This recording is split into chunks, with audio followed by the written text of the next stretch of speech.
Yan. So, magandang hapon po sa inyong lahat.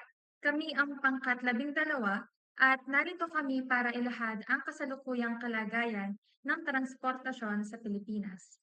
Pero bago ang lahat, hayaan niyo munang ipakilala ko ang aking mga kasama sa biyaheng ito.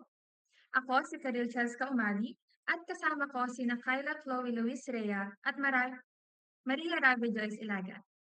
Bago tayo magsimula, may tatanungin muna ako sa inyo. Sino rito ang nakaranas ng pumasok sa school o sa trabaho na haggard na agad pagdating dahil sa commute? Makiki-react na lamang po. Ayun, so may ilan. So para sa iba, nakakatawa man yun isipin, pero ito yung malungkot na realidad natin.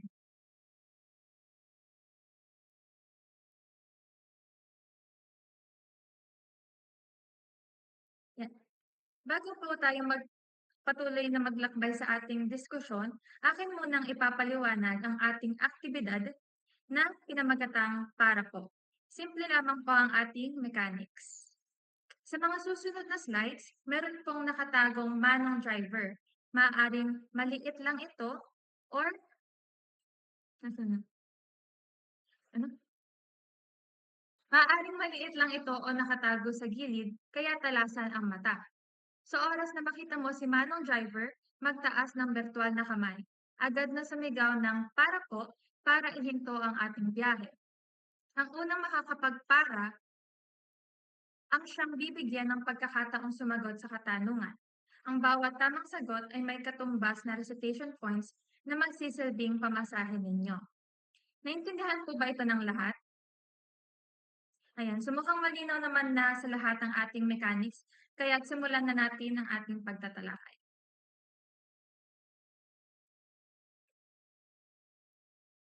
Panimula, isa sa mga patuloy at malubhang suliranin sa Pilipinas ang problema ng transportasyon. Sa araw-araw na pagbiyahe, libo-libong Pilipino ang dumaranas ng matinding hirap sa pagbiyahe. Mula sa napakahahabang pila, matinding siksikan sa mga sasakyan, hanggang sa madalas na pagkahuli sa pagpasok sa trabaho o paaralan. Bukod dito, tumataas din ang pamasahe sa iba't ibang uri ng transportasyon tulad ng jeep, bus, at Transport Network Vehicle Services or TNVS gaya ng Grab at Angkas na hindi naabot kaya para sa marami. Dahil dito, lalong nagiging mabigat ang pasanin sa mga mamamayan sapagkat ang transportasyon na dapat sanay isang maaasahang serbisyong panlipunan na kaya ng bulsa ay unti-unting nagiging isang gastusing hindi na kayang pasanin ng nakararami. Ang masaklap pa rito, ang pondong dapat ay inilalaan para sa pagkain, edukasyon at kalusugan ay napupunta na lamang sa pamasahe na nagreresulta sa mas mababang kalidad ng pamumuhay. Imbis na makatulong ang transportasyon sa pag-unlad ng ekonomiya, nagsisilbi itong hadlang dahil sa pagkaubos ng produktibidad ng mga manggagawa at estudyanteng biktima ng sistemang hindi epesyente at hindi inklusibo.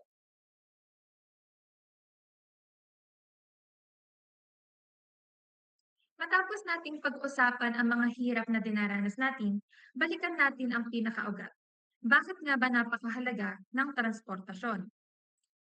Una, mahalaga ang transportasyon sa paggalaw ng tao mula sa kanilang tahanan patungo sa trabaho, paaralan at iba pang mahahalagang destinasyon.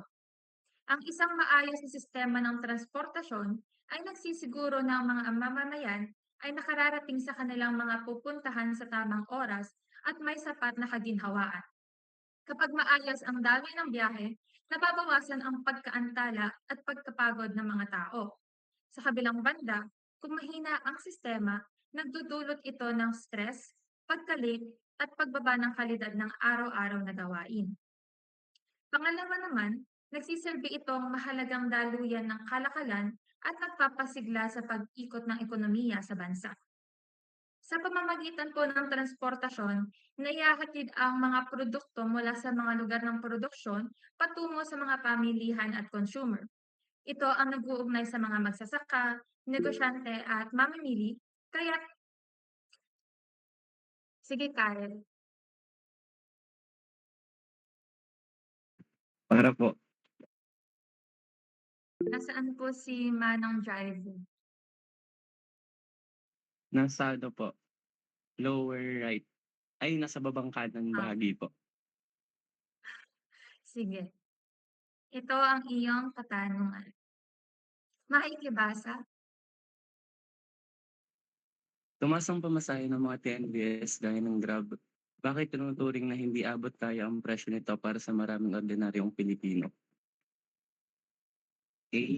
Dahil mas mataas ang search price nito kaysa sa grades mo. B. Dahil isang booking pa lang, parang hold up ang mga budget mo para sa buong linggo. C. Sige po.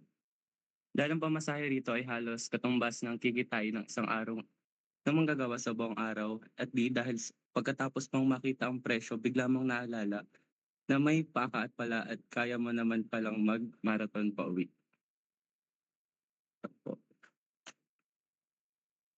Ano po ang iyong kasagutan? C po.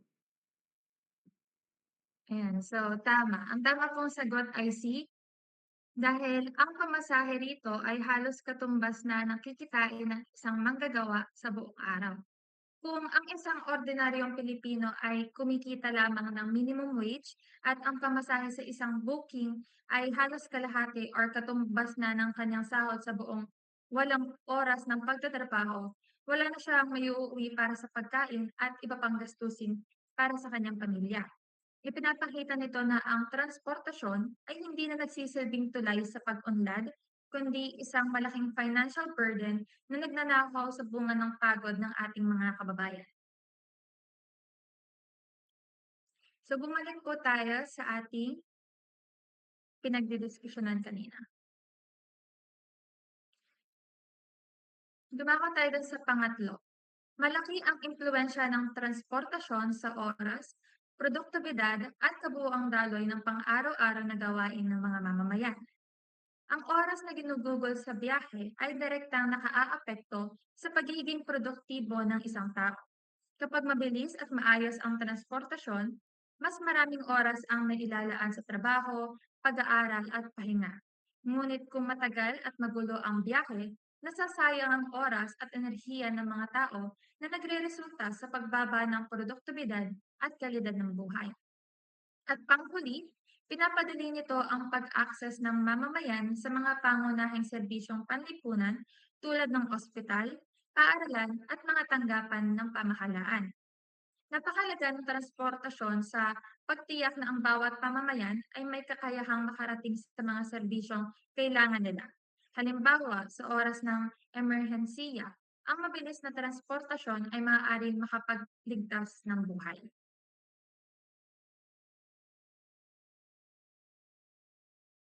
Dumako naman tayo sa kasalukuyang sitwasyon ng transportasyon sa ating bansa. Hindi natin ito mapag-uusapan ng hindi inuuna ang pinakamalaking kalaban ng mga mamamayang commuter, ang sitwasyon sa trapiko. Yan. Isa sa pinakanakikitang suliranin sa transportasyon sa bansa ay ang matinding pagsisikip ng trapiko, lalo na sa mga pangunahing lansangan gaya ng EDSA. Sa mga oras ng rush hour, halos hindi na umuusad ang daloy ng mga sasakyan dahil sa labis na dami nito na higit pa sa kapasidad ng kalsada. Mabagal at halos nakatigil na galaw ng trapiko ay nagreresulta sa labis na haba ng oras ng biyahe na kadalas ay umaabot ng doble o maging triple kumpara sa inaasahan na nagiging malaking abala sa araw-araw na buhay ng mga mamamayan. Ang EDSA bilang pangunahing arterya ng daloy ng sasakyan ay madalas na nakararanas ng matinding congestion dahil sa kombinasyon ng napakaraming private na mga sasakyan, kakulangan sa maayos na mass transport system, at hindi sapat na road infrastructure.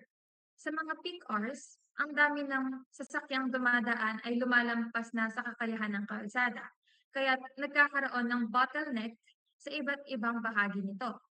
Dahil dito, ang simpleng biyahe na dapat ay ilang minuto lamang ay nagiging oras ang binibilang, na nagdudulot ng pagkaantala, pagkapagod, at pagbawas sa produktibidad ng mga mamamayan.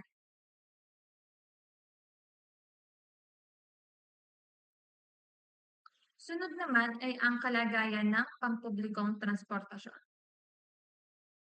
Isa ring malubhang suliranin ang kakulungan at hindi maayos na kondisyon ng pampublikong transportasyon.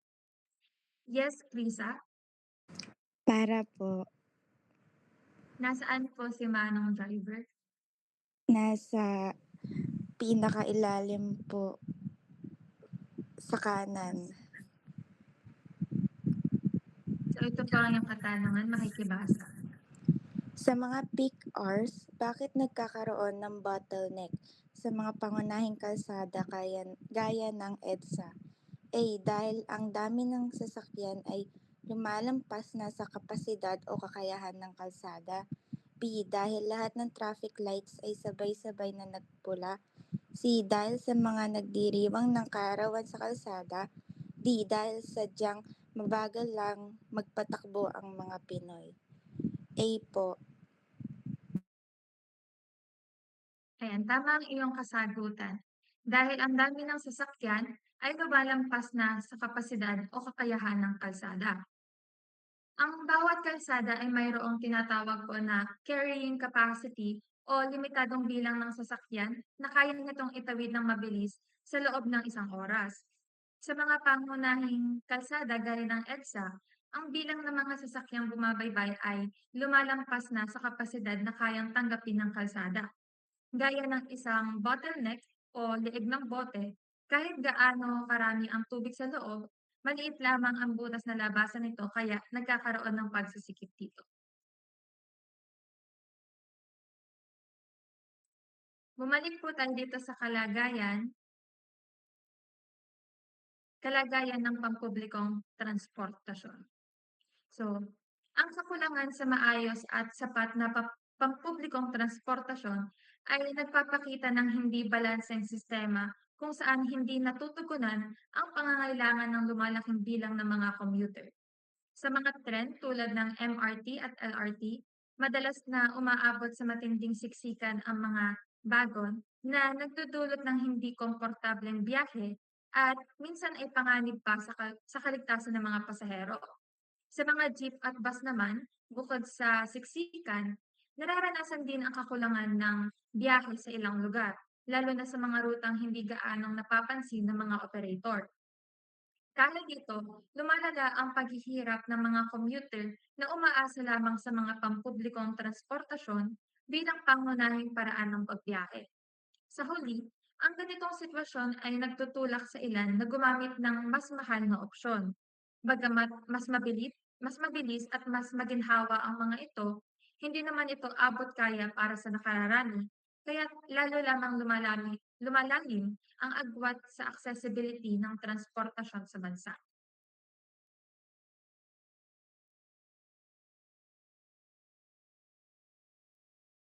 Atin namang pag-usapan ang konsentrasyon ng sasakyan sa NCR.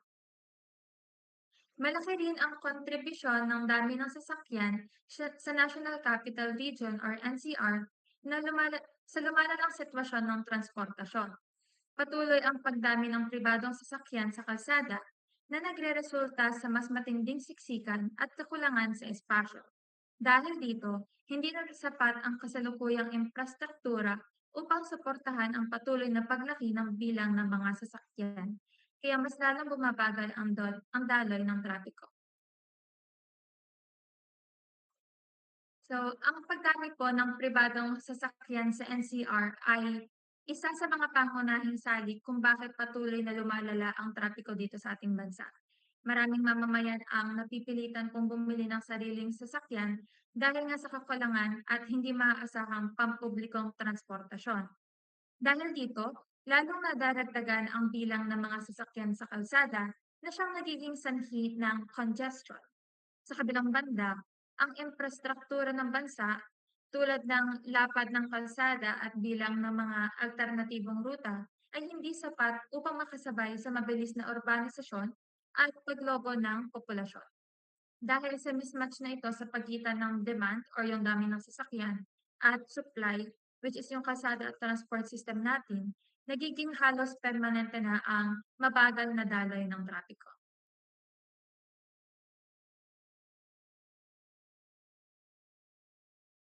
At doon naman nagtatapos ang aking presentasyon.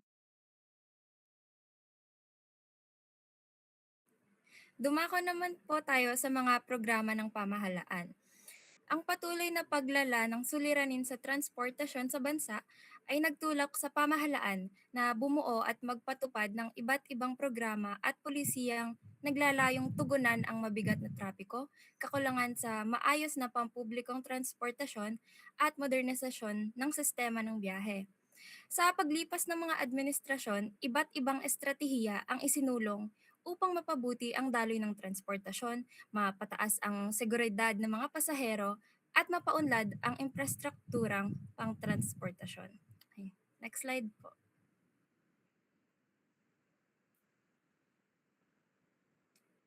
Okay. Sa bahaging ito, tatalakayin natin ang kalagayan ng transportasyon sa ilalim ng Administrasyong Duterte. Ang National Transport Policy o NTP ang nagsilbing pangunahing balangkas ng mga reforma sa sektor na ito. Ayon sa National Economic and Development Authority Board Resolution Number 5, nilalayon ng naturang polisiya na gawing pangunahing tagatulak ng kaunlarang sosyo-ekonomiko ang transportasyon. Gayunpaman, mahalagang mapuna ang naging direksyon ng NTP. Ito ay nakatuon sa mas aktibong partisipasyon ng pribadong sektor, kabilang na ang mga lokal at dayuhang mamumuhunan. Sa ilalim ng balangkas na ito, ang Estado ay hindi na tinitingnan bilang eksklusibong tagapagbigay ng serbisyong panlipunan. Sa halip, binigyang diin ang pag-akit ng malalaking dayuhang kapital. Bilang halimbawa, makikita natin ang paggawad ng kontrata sa Dalian Company Limited ng China para sa pagsasaayos ng MRT3 trains. Kaalisabay nito ang panukalang amyendahan ang Public Service Law upang payagan ang mga dayuhan na mag-ari ng hanggang 100% ng mga kumpanya sa transportation.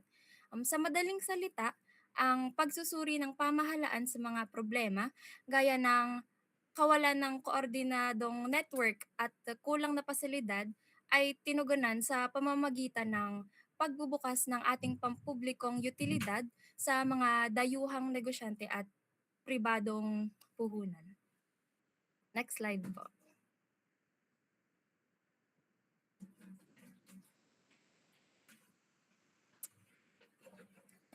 Kasunod naman nating talakayin ang isa sa pinaka-controversial na bahagi ng reformang ito, ang Public Utility Vehicle Modernization Program o mas kilala sa tawag na Jeepney Modernization. Ito ay formal na ibinatay sa Memorandum Circular Number 2017-011 ng Department of Transportation. Okay, so sa ilalim ng programang ito, ineengganyo or inoobliga yung maliliit na operator na mag-organisa sa anyo ng kooperatiba o korporasyon. Ang katwiran ng pamahalaan ay upang mas mapadali ang pagsunod sa mga modernong standard ng sasakyan at prangkisa. Pero sa likod ng layuning maging ligtas at epesyente ang biyahe, umani ito ng matinding pagtutol mula sa mga transport groups gaya ng piston. So, bakit nga ba may pagtutol? Kasi ayon sa kanilang pagsusuri, ang modernisasyon ito ay nagiging mekanismo para sa monopolyo sa transportasyon. Ang pagsuko ng mga individual na prangkisa para maging bahagi ng isang malaking korporasyon ay nakikita bilang banta sa kabuhayan ng mga traditional na driver. Bukod dito, binatikos din ang tila forced modernization sa pamamagitan ng paghihigpit sa mga driver. Halimbawa na lamang yung pagpataw ng napakataas na multa gaya ng 50,000 piso para sa mga simpleng violation tulad ng pagiging out of line. So dahil sa taas ng mga bayaring ito at sa mahal ng halaga ng mga bagong unit, nagiging imposible para sa maliliit na operator na tubusin ang kanilang mga sasakyan na nagreresulta sa unti-unting pagkawala ng kanilang kontrol sa sariling kabuhayan pabor sa malalaking kumpanya na may sapat na kapital.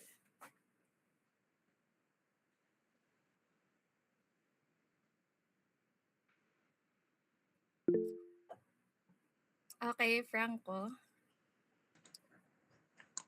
Para Nasaan, po, ay, nasaan po si Manong Driver? dun, na ano po, nakatago po dun sa likod ng ticket. Makikibasa po. Ayun nga pala, may tanong nga pala pagtapos. Ay! Ang Jeepney Modernization Program ay naglalayong gawing mas epesyente ang pagbiyahe sa pamamagitan ng pagbuo ng mga kooperatiba. Ano ang mga pangunahing argumento ng grupong Piston kung bakit nila ito matinding tinututulan? A. Mas gusto raw nila yung init na tagos hanggang buto kaysa sa aircon na nakaka-dry skin. B. Banta ito sa kabuhayan ng mga tsuper dahil maaaring mabaon lang sila sa utang at maging alila ng malalaking korporasyon. C. Ayaw nilang mawala yung mga sticker na basta driver, sweet lover dahil yun na lang ang personality nila. D. Di na nila magagawang magpasa ng pasahero sa ibang jeep. B po. B. Okay, tama. Tama ang iyong kasagutan. Gaya nga ng nabanggit ko kanina, hindi lang basta ayaw ng mga driver sa bagong sasakyan. Ang tunay na ikinatatakot ng Piston at ng iba pang transport groups ay ang dislokasyon sa kabuhayan dahil ang isang unit nga ng modern jeepney ay nagkakahalaga ng milyon-milyon. Okay, ngayon malinaw na sa atin yung panig ng transport group.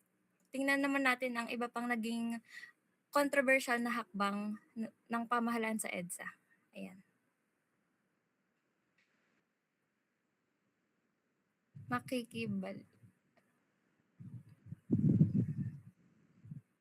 Yan, okay. Thank you. Okay, bukod sa modernisasyon ng mga jeepney, isa pang naging controversial na hakbang ng administrasyon ay ang provincial bus ban sa EDSA sa ilalim ng MMDA Regulation number 19002. Sa polisiyang ito, ipinasara ang mga terminal sa kahabaan ng EDSA at inilipat ang mga ito sa mga integrated terminals sa labas o laylayan ng Kamaynilaan, gaya ng sa Valenzuela at sa Santa Rosa, Laguna. Ang katwiran ng MMDA at Department of Transportation upang maibsan daw ang matinding trapiko sa EDSA. Gayunpaman, kung susuriin natin ang mga siyentipikong datos, makikita na ang isang malaking contradiction. Kasi ayon mismo sa record ng MMDA, ang mga bus ay bumubuo lamang ng 3% sa kabuoang bilang ng mga sasakyan sa EDSA. Sa kabilang banda, ang mga pribadong sasakyan, gaya ng mga kotse, SUV, van, ay sumasakop sa halos 67% ng trapiko. At dahil dito, binatikos ni Ariel Casilaw ng Anak Pawis Party List ang hakbang na ito bilang di siyentipiko at di demokratiko. Binigyang diin niya na ang isang bus ay mas marami ang naisasakay kumpara sa 3 pribadong kotse na sumasakop sa parehong espasyo sa kalsada. Sinang-ayunan din ito ni Senador Grace Poe na nagsabing ang mga polisiya ng MMDA at Department of Transportation ay mistulang isang science project na puno ng eksperimento. Sa halip na solusyon, ang mga biglaang dry run at pagbabawal ng mga bus ay lalo lamang nagpahirap sa mga commuter na galing sa probinsya at lalong nagpabigat sa daloy ng trapiko dahil sa kakulangan ng masusing pag-aaral bago ito ipatupad. Next slide po.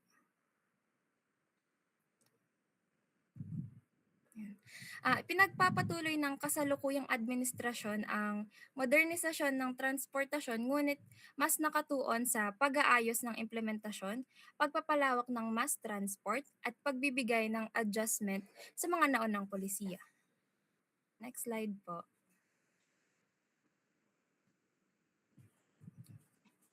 Sa kasalukuyang panahon, nananatiling ipinatutupad ang Public Transport Modernization Program.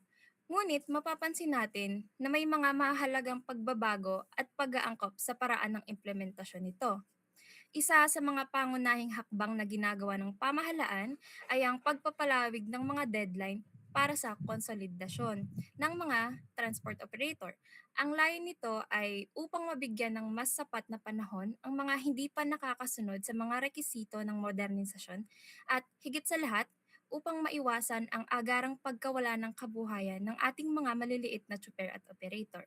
Ngunit kung susuriin natin ang kontekstong ito batay sa mga mungkahi ng mga sektor gaya ng agham, ang mga adjustment na ito ay dapat sanang samahan ng tulong pinansyal at suporta mula sa Estado sa halip na ipataw ang buong bigat ng modernisasyon sa mga naghihirap na driver. Ang gobyerno ay dapat gumanap bilang pangunahing tagapagbigay ng serbisyo. Ang mga pag-aangkop na ito sa pulisiya ay isang pagkilala ng ang isang biglaang pagbabago ay maaaring magresulta sa krisis sa transportasyon. Kaya naman, sinusubukan ng kasalukuyang sistema na dahan-dahang ireorganisa ang ating mga pampublikong sasakyan tungo sa mga kooperatiba nang hindi tuluyang nadidisloka ang ating mga transport workers. Next slide po.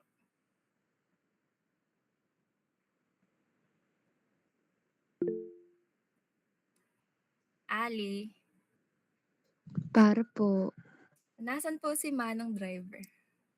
nasa likod po ng pamahalaan. Okay, tama po. Makikibasa po ng tanong. Ano ang ginawa ng kasalukuyang administrasyon sa deadline ng konsolidasyon ng mga transport operator para hindi agad bawalan ng trabaho ang mga driver? A. Hinayaan lang ng gobyerno na lumipas ang deadline at hindi na nagparamdam sa mga driver sa pag-asang kusang hihinto ang trapiko sa Pilipinas. B. Inalis na ng tuluyan ang lahat ng deadline at sinabihan ng mga driver na mag-modernize na lang. C. Binasa lang ng gobyerno ang mga petisyon ng mga transport groups pero hindi nag-adjust ng petsa. D. Binigyan ng gobyerno ng extra time ang mga driver na hindi pa nakaka-consolidate para makasunod sa rekisito ng modernisasyon nang hindi agad natatanggalan ng prangkisa. D. Okay, tama po ang iyong kasagutan. So dahil nga sa tindi ng mga protesta at panawagan ng mga transport groups, napilitan ang gobyerno na maging mas flexible. Ang pagbibigay ng extra time o pagpapalawig ng deadline ay isang paraan para maiwasan ang biglaang krisis sa transportasyon. Ngayon, alam na natin ang diskarte ng gobyerno sa mga jeepney. Tingnan naman natin kung anong ginagawa nila sa ating mga riles at mass transport system. Makikibalik. Yan. Okay. Kasabay ng mga pag-aangkop sa transportasyong pangkalsada, mas pinalalakas din ng pamahalaan ang focus nito sa pagpapalawak at pagpapaunlad ng ating mass transport systems, particular na ang MRT at LRT. Kabilang sa mga prioridad na ito ang rehabilitasyon ng mga kasalukuyang linya at ang pagpapahusay ng operasyon upang masiguro ang kaligtasan ng mga pasahero. Isang mahalagang aspeto rito ay ang mga rail connectivity projects na naglalayong magbigay ng mas epesyente at mas mataas na kapasidad ng alternatibo para sa ating mga commuter. Ang estratehikong layunin ng mga proyektong ito ay mabawasan ang mga bilang ng sasakyan sa mga pangunahing kalsada gaya ng EDSA sa pamamagitan ng pag-aalok ng mas mabilis na transportasyon sa riles. Gayunpaman, sa pagsusuri natin sa mga proyektong ito, makikita ang patuloy na implementasyon ng National Transport Policy na natalakay natin kanina. Halimbawa, ang rehabilitasyon ng ating mga tren ay madalas na idinadaan sa mga kontrata sa malalaking dayuhang kumpanya gaya ng naging kasunduan sa Dalian Company Limited para sa MRT3. So sa ilalim ng kasalukuyang pananaw, ang pag-unlad ng ating mass transport ay nakadepende sa pag-akit ng mga dayuhang mamumuhunan at paggamit ng makabagong teknolohiya. Sa ganitong paraan, inaasahan ng pamahalaan na makalikha ng isang sistemang mas makakaagapay sa dumaraming bilang ng mga commuter sa Kamaynilaan, habang unti-unting binabawasan ang ating dependency sa mga pribadong sasakyan. Next po.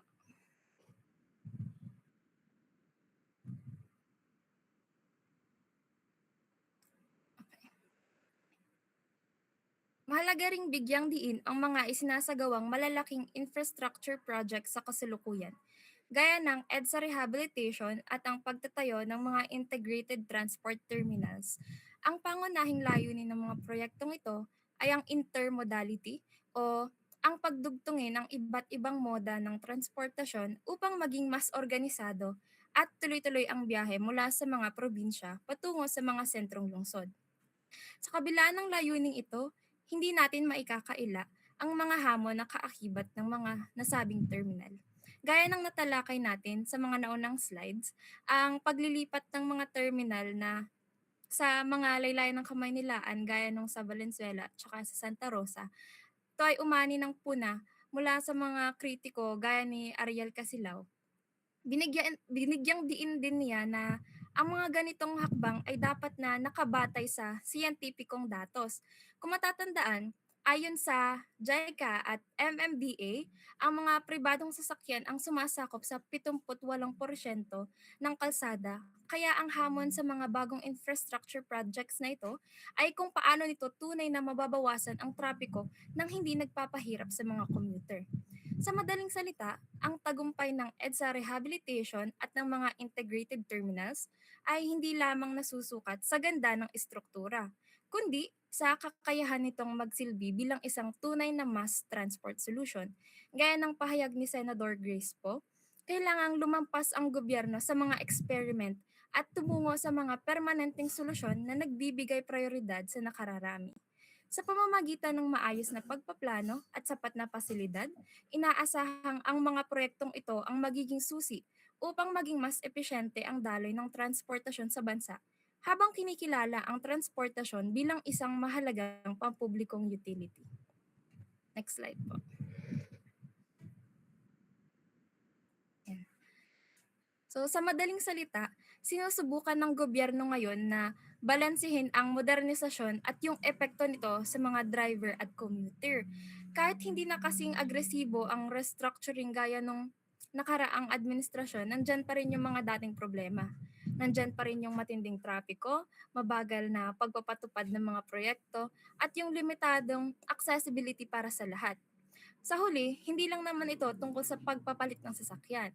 Tungkol ito sa pagtiyak na ang transportasyon ay isang serbisyong pampubliko na talagang para sa tao. Pero syempre, ang mga polisiya ay isang bahagi lang. Mahalaga rin na maayos ang sistema at disiplina mismo sa ating mga kalsada. Kaya para sa susunod na bahagi, tatalakayin naman ni Rabi ang tungkol sa disiplina sa kalsada at pamamahala ng trapiko.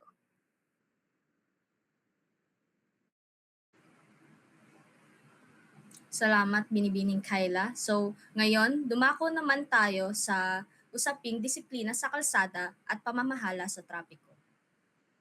Next slide.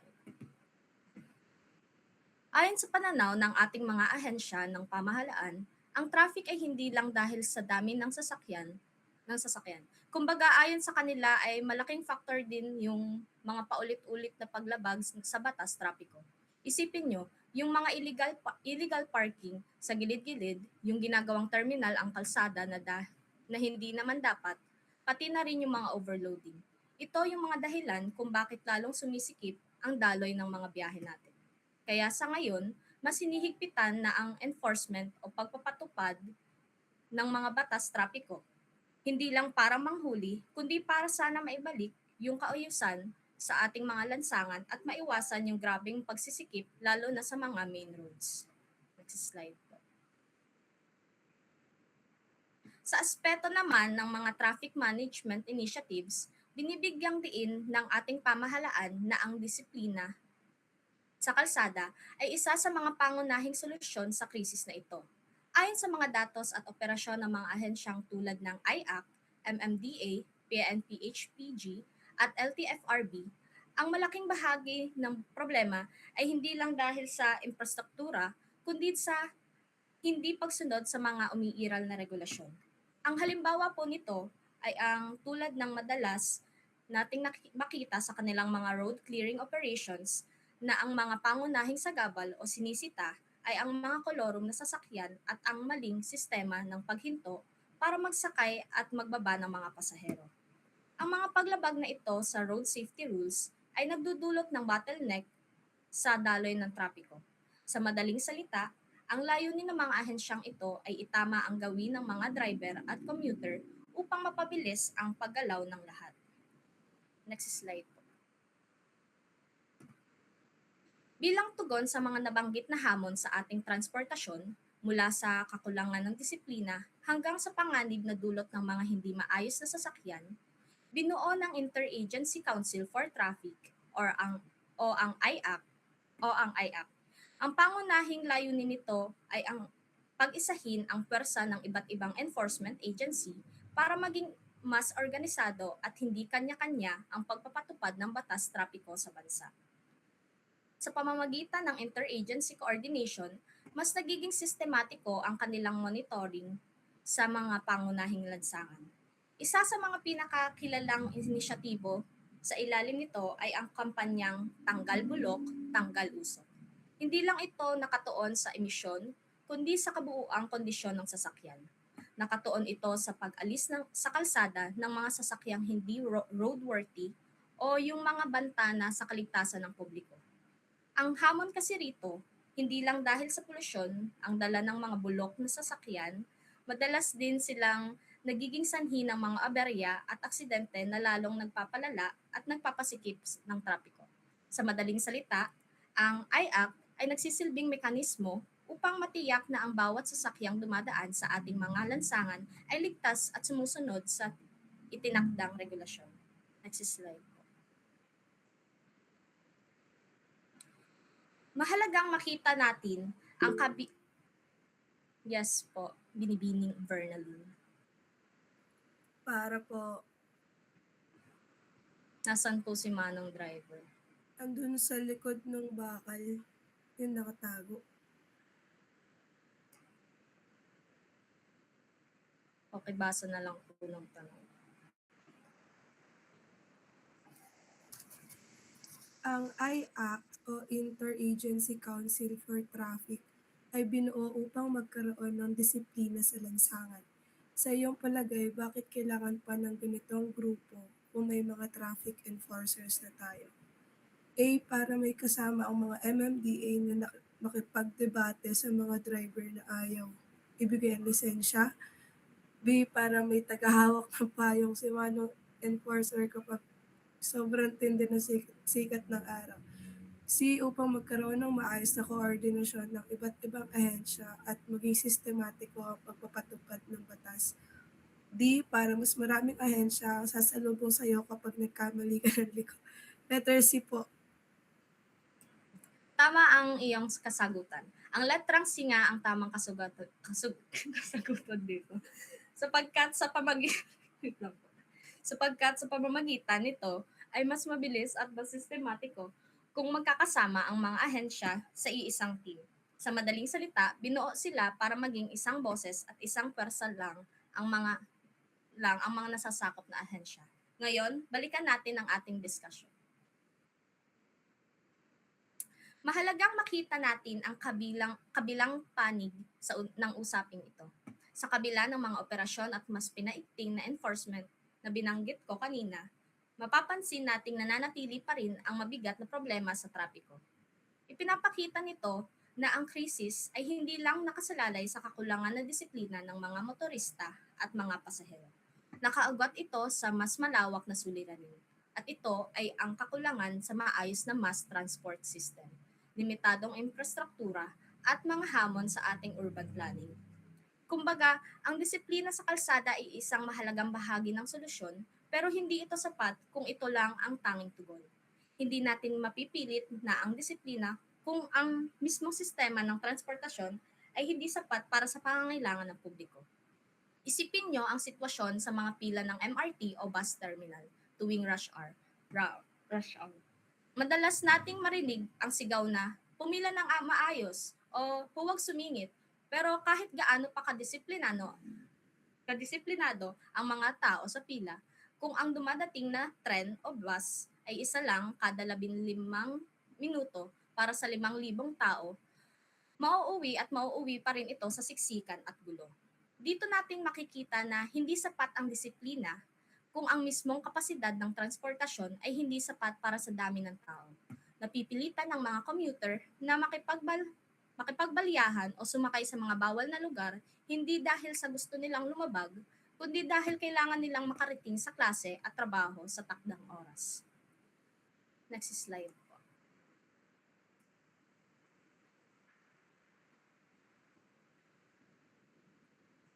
At habang nahaharap tayo sa kakulangang ito sa sistema, may isa pang bigat na kailangan pasanin ang mga Pilipino. Ito ay ang usapin ng tumataas na presyo ng gasolina at gastusin sa biyahe. Isa rin sa mga mahalagang salik na patuloy na nakakaapekto sa kasalukuyang kalagayan ng transportasyon sa bansa ang pagtaas ng presyo ng gasolina at iba pang produktong petrolyo. Bilang isang external factor, ito ay hindi direktang nakakontrol ng mga ehensya ng transportasyon. Ngunit, ngunit may malalim at malawak ito na epekto sa kabuuang sistema ng pagbibiyahe sa araw-araw na pamumuhay ng mga mamamayan. Ang patuloy na pagtaas ng presyo ng gasolina ay direktang nagpapataas ng gasto sa operasyon ng mga pampublikong sasakyan tulad ng jeepney, bus, at maging ng mga Transport Network Vehicle Services o ang TNVS. Dahil sa tumataas na gastusin sa krudo, napipilitan ang mga operator at mga tsuper na mag-adjust sa kanilang kita sa pamamagitan ng pagtaas ng pamasahe o di kaya pagbawas sa mga ng biyahe upang makatipid sa operasyon. Sa panig naman ng mga commuter, ang ganitong sitwasyon ay nagdudulot ng mas mabigat na araw-araw na pasanin. Ang transportasyon na dapat sanay abot kaya at accessible ay unti-unting nagiging mas mahal na lalong nagpapahirap lalo na sa mga manggagawa at estudyante na umaasa sa pampublikong sasakyan. Sa paglipas ng panahon, nagiging domino effect ito. Mula sa mas mahal na gasolina, nagiging mas mahal ang pamasahe na nagkakaroon ng bunga na mas malaking bahagi ng kita ang napupunta sa transportasyon gaya ng nabanggit ng aking kagrupo kanina. Yes po, Chris May Camacho. Para po, Nasaan po si Manong Driver? nasa polo shirt po nung naka-blue. Sige po. Pakibasa po ng katanungan. Bakit hindi sapat ang individual na disiplina lang para malutas ang krisis sa transportasyon? A. Dahil kahit disiplinado ka, kung wala namang masasakyan, wala ring mangyayari. B. Sapagkat ang issue ay nakaugat din sa mas malawak na suliranin gaya ng kakulangan sa bus transport at urban planning. C. Kasi mas masaya maging pasaway kapag wala nakatingin na enforcer. D. Dahil ang disiplina ay para lang sa mga taong hindi nagmamadaling pumasok sa 7 a.m. class. D po. Ano? Ano po yun? D. D as in dog? Boy. Okay. tama ang iyong kasagutan. Letrang B nga ang pinakaangkop na kasagutan sa tanong na ito.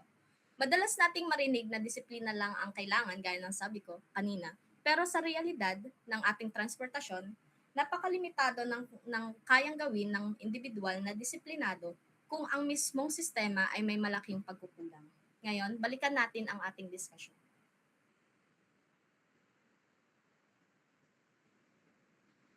Bukod sa mga nabanggit ko kanina, ang pagtaas ng fuel prices ay nakakaapekto rin sa kabuuang daloy ng ekonomiya dahil sa pagtaas ng gasto sa distribusyon ng mga produkto at serbisyo. Kapag mahal ang transport cost, tumataas din ang presyo ng mga bilihin, na lalo pang nagpapabigat sa sitwasyong pinansyal ng mga ordinaryong mamamayan.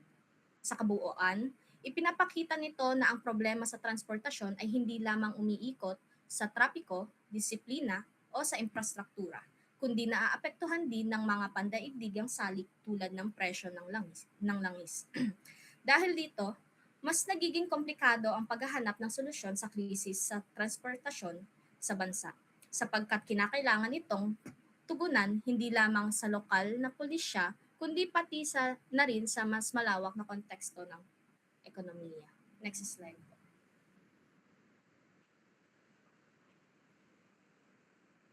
Para sa huling bahagi ng aming pagtatalakay, nais naming iwan ang kaisipang ito. Ang transportasyon sa Pilipinas ay nananatiling isang malawak at masalimuot na suliranin. Hindi ito isang simpleng issue lamang. Ito ay bunga ng mga magkakaugnay na hamon, mula sa trapikong tila wala ng katapusan hanggang sa kakulangan ng sapat ng pampublikong sasakyan at infrastrukturang hindi na makasabay sa bilis ng pagdami ng mga commuter. Bilang panghuling punto, dapat nating mapagtanto na ang krisis sa transportasyon ay hindi lang usapin ng mga kalsada at sasakyan. Higit sa lahat, ito ay isang usaping panlipunan. Nakasalalay dito ang oras, kalusugan at kabuhayan nating mga mamamayan. Kaya naman, ang kailangan natin ay hindi lang simpleng solusyon o tinatawag na band-aid solution. Nangangailangan tayo ng isang sistematiko at pangmatagalang solusyon na tunay na nakasentro sa kapakanan ng bawat Pilipino. Isang sistema kung saan ang pagbiyahe ay hindi na ituturing na isang sakripisyo, kundi isang maayos na serbisyo na para sa lahat. Muli, ako si Rabi para sa aming grupo. Maraming salamat sa inyong pakikinig at pakikilahok. Next slide.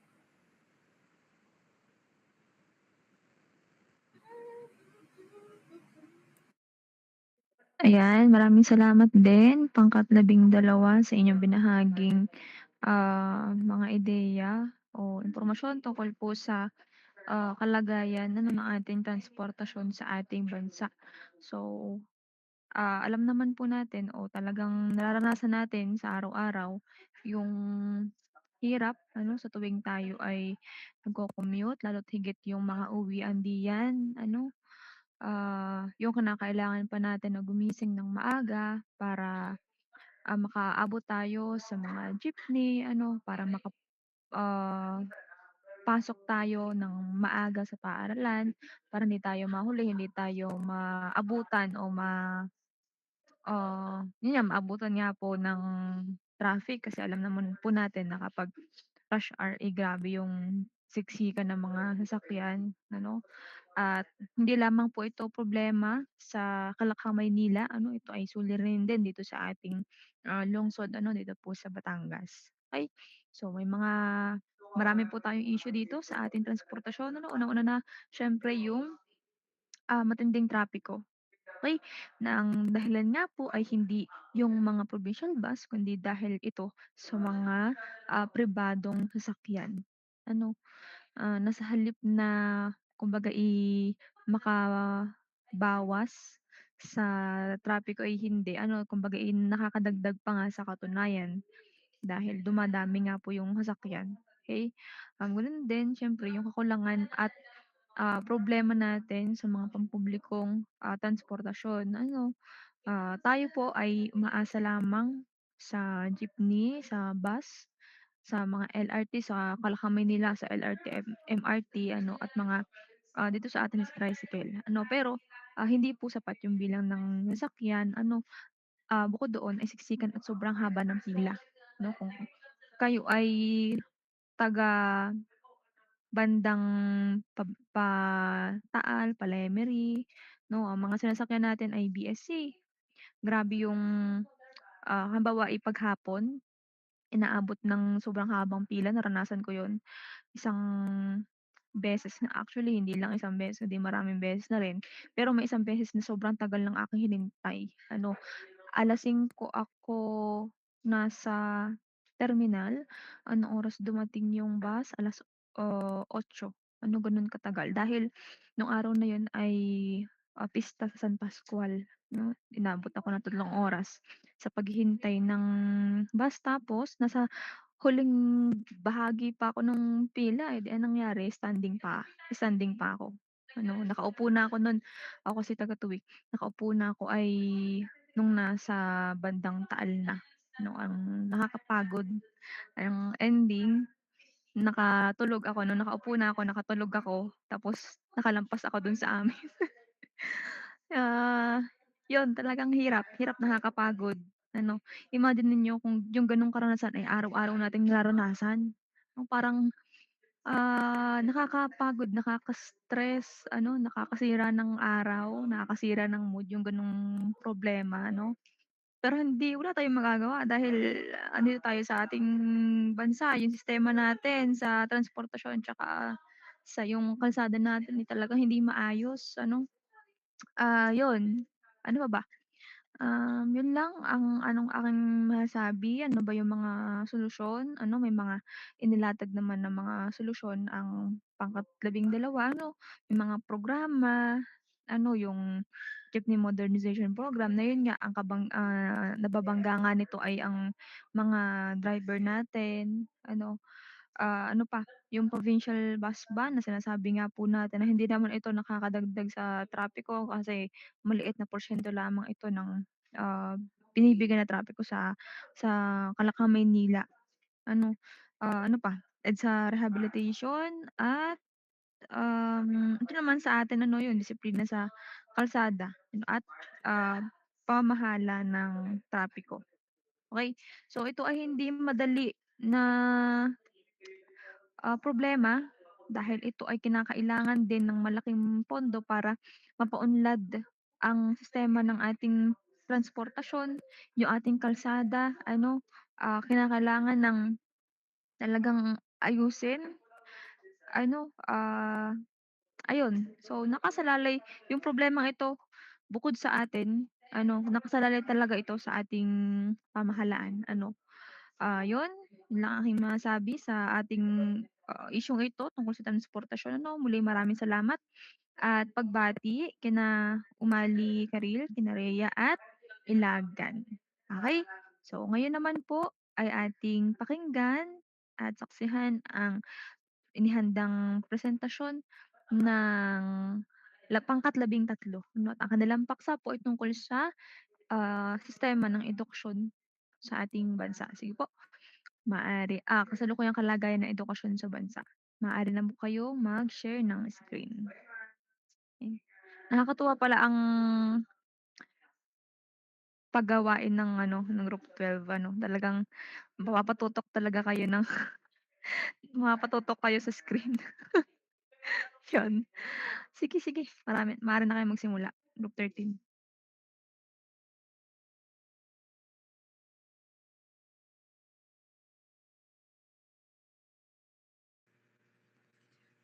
Magandang hapon po. Naririnig po ba ako?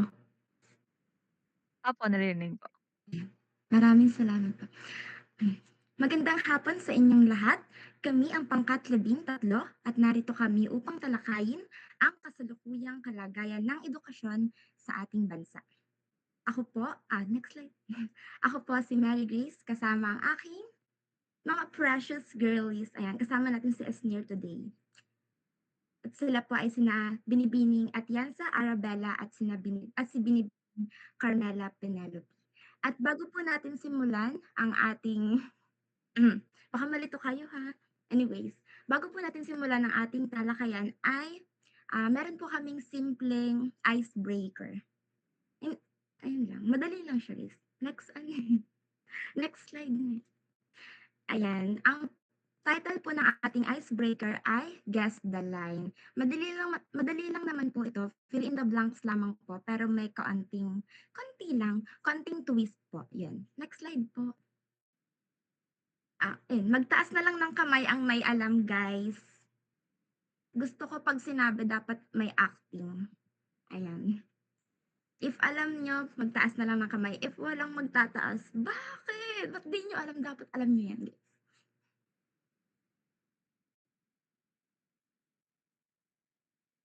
Dali, i-search nyo na kasi sa TikTok, nasa TikTok lang yan.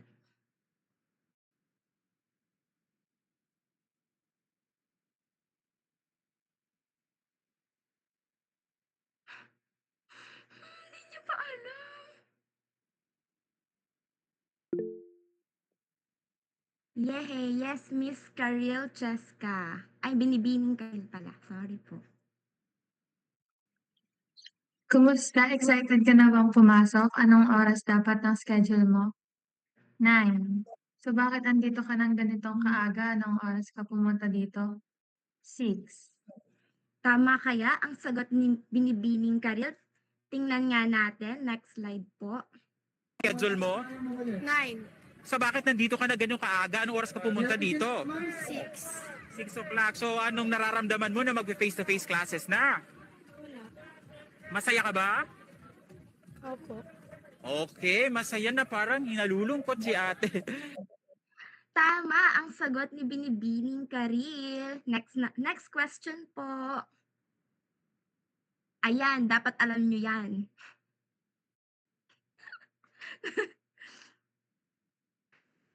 Alam nyo dapat yun, guys.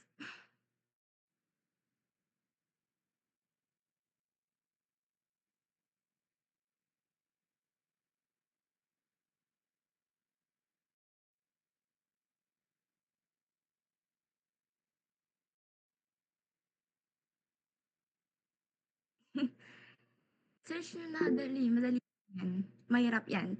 Binibining Sainil. I-acting ko po ba? Charot. Yes po, kung Mhm. pwede po, mas Sabi better. niya. Sabi niya, una sa lahat, hindi nyo kami binabayaran dito para maging tau-tauhan at gawin yung mga robot. At gawin yung katotohanan sa harapan. Weird. Okay, tingnan natin kung tama ang sagot ni Binibining Sainil. Next slide. Hindi nyo kami binabayaran dito para magtau-tauhan at gawin yung robot at gawin yung katotohanan sa harapan. Pangalawa, hindi ako nag-board exam para lang hindi irespeto ng mga katulad nyo. Wala pa namang nararating sa buhay. Tama ang sagot ni Ang kakapal ng mga mukha nyo. Sainil. Okay, next question. Last question na, guys. Madali lang yan, promise. Yan, dapat alam nyo yan. Ang dali lang yan.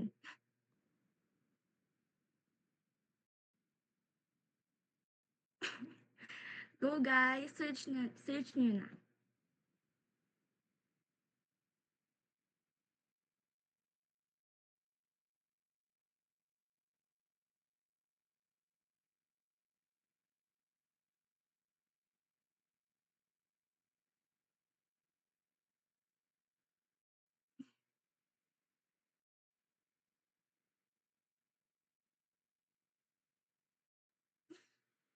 Dapat kasi lagi kayo nagti-TikTok.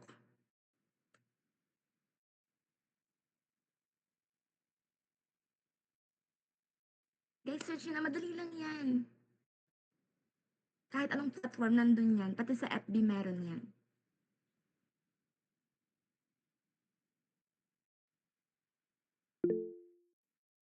Ayan. Binibining Aisel. Paki-acting naman. Ako po si Clifford M. Canoy at ito po ang aming performance test sa MAPE. Oh, yun po yun. Tama ang sagot ni Binibining Aisel. Check nga natin. Clifford M. Canoy po. Ako po si Clifford M. Canoy at ito po ang aming performance task sa MAPE. Oh. po, ako po si Tama! Clifford. Kuhang-kuha. Maraming salamat, Binibining Aisel. So, yun lamang po para sa aming icebreaker. Maraming salamat sa lahat ng sumagot. Ngayon, sisimulan na namin ang aming talakayan. Binibining Dilay. Okay. So, magandang hapon sa inyong lahat. Ako si Carmela Dilay at tatalakayan natin ngayon kung ano ba ang edukasyon, ang mga suliraning kinakaharap nito, ang mga pangunahing sanhi, epekto nito sa lipunan at mga posibleng solusyon. Mahalaga ang pag-usapang edukasyon dahil ito ang pundasyon ng kinabukasan ng isang tao at ng buong bansa. Sa paaralan, nahuhubog ang kaalaman, kakayahan at pag-uugali ng mamamayan. Ang edukasyon ay hindi lamang simpleng pagpasok sa paaralan. Hindi ito bastang tungkulin na dapat magampanan o isang privilege ng mga mayayaman lamang nakakapagkamit. Ito ay isang karapatan ng bawat tao. Lahat tayo sa buong mundo, kahit anumang edad o kasarian, anumang estado sa buhay, ay may karapatang mag-aral. Ayon sa United Nations, ang edukasyon ay pangunahing karapatang pantao na dapat matamasa ng lahat. Mahalaga ang edukasyon dahil ito ang nagbibigay sa atin ng kakayahang magbasa, magsulat, magsuri at magdesisyon ng tama. Sa pamamagitan nito, nagkakaroon tayo ng oportunidad para magkaroon ng magandang trabaho at mas maayos na buhay. Bukod dito, ang edukasyon ay hindi lamang para sa sarili. Humuhubog rin ito ng responsableng mamamayan na may kakayahang tumulong sa pag-unlad ng lipunan at sa bansa. Pero bakit nga ba mababa pa rin ang kalidad ng edukasyon sa ating bansa? Sa kabila ng kahalagaan nito, marami pa rin Pilipino ang hindi nakakuha ng maayos na edukasyon. Hanggang ngayon, mababa pa rin ang kalidad ng edukasyon sa ating bansa dahil sa mga suliraning kinakaharap nito. Hindi perpekto ang ating sistema, ngunit masyadong malaki pa rin ang epektong mababang kalidad ng edukasyon sa kinabukasan ng mga mag-aaral. Isa sa pinakamalaking dahilan ang kakulangan ng edukasyon ay ang kahirapan. Maraming pamilya dito sa Pilipinas ang walang sapat na pera para sa baon, pamasahe, uniforme at school supplies. Dahil dito, may mga estudyanteng hindi pa rin nakakapasok ng regular o tuluyang humihinto sa pag-aaral. Kahit libreng pumasok sa mga public school, hindi may iwasan ang mga bayarin. Sa ibang kaso, napipilitang magtrabaho ang mga kabataan upang makatulong sa kanilang pamilya. Dahil dito, nababawasan ang oras nila sa pag-aaral at naapektuhan ang kanilang performance sa paaralan. Hindi lamang access sa edukasyon ang naapektuhan ng kahirapan. Pati ang kalidad ng pagkatuto ay naapektuhan dahil ang mga batang kulang sa nutrisyon at pahinga ay hirap mag-concentrate sa klase, ayon sa maraming survey at pag-aaral tungkol dito. Isa pang problemang pang-edukasyon ang mababang kalidad ng pagtuturo. Dahil sa mga maling metodolohiya ng naituturo sa mga kabataan, inaakala nito na ito'y tama. Ang isang epektibo at magandang kalidad ng pagtuturo ay hindi na pagtagumpayan ng isang guro dahil nga kulang pa ito sa kalaman tungkol sa kanyang napiling asignatura. Halimbawa, may mga gurong major sa English ngunit nagtuturo ng science or math. Maaaring itong makaepekto sa kalidad ng pagtuturo dahil hindi lubos na ibibigay ng guro ang pinakamainam na paliwanag at kaalaman sa asignatura. Sunod naman ang kakulangan sa guro. Mula 81, nasa 74 na lang ngayon ang mga guro sa Kulyat Elementary School sa Quezon City. Maghahati-hati sila sa mahigit 2,000 estudyante na eskwelahan. Kwento na master teacher na si Raul Kibalyo, nabawasan sila na may mag-resign, namatay o di kaya'y nailipat na kasamahan sa ibang pampublikong aralan. Madalas namin sabihin kay ma'am na, ma'am, kailangan talaga na natin ng mga teacher. Sabi naman sa amin ng mga ni ma'am, huwag kayo maglalasyon, may mga request naman tayo na antay-antay lang tayo. Sinasalamin ng Kulyat Elementary School ang lumalalang teacher shortage sa buong mundo base sa report ng United Nations Educational, Scientific and Cultural Organization. Ayon sa pag-aaral, posibleng umabot pa sa 44 million ang kakulangan sa guro pagsapit ng taong 2030. Sa Pilipinas, aminado ang Department of Education na nasa 58,000 ang naipong backlogs na mga kulang na guro sa bansa. Paliwanag ng DepEd, limitado lang ang pinapayagan ng national budget kada taon na maaaring pasweldohin ng mga guro. We are only given or allocated 10,000 teachers annually. So, nagpa-pile up talaga yan. So, but this year, we are hoping that we will be able to get allocation of 20,000 teachers. Maging ang private schools, kinakapos din sa mga guro. Kulang tayo sa teachers kasi medyo mababa ang ating passing rate sa licensure exams. Ayon sa Alliance of Concerned Teachers, maraming hamon sa propesyon kaya hindi rin marami ang pumipili nito o nananatili dito. Dahil sa kababaan ng sahod, di makatao ang kalagayan sa paggawa, mga hindi binibigay na benepisyo. Aminado naman si Senate Committee on Basic Education Chair Sherwin Gatchalian na pagdating sa sahod, ang Pilipinas ang may pinakamababang alok na sweldo sa ASEAN region. Gayunpaman, hindi rin anya maaring madaliin ang pag-aproba ng kanilang taas sahod. When we increase the salaries of teachers, we have to increase the salaries of the entire bureaucracy. Nababagalan din ang senador sa proseso ng DepEd sa pagkuha ng mga guro na isa sa mga dahilan kung bakit hindi pinapayagan ng Department of Budget and Management ang hiling na dagdag na teacher positions ng DepEd. It takes about 4 to 6 months to hire one teacher because it goes through the CSE. Ayon naman kay DepEd spokesperson Michael Powa, ibinabana sa mga Schools Division Office ang pagkuha ng mga bagong guro. Gayunman, inaaral na rin ng DepEd kung paano pa mapapadali ang hiring process ng kagawaran. Joyce Balancio, ABS-CBN News.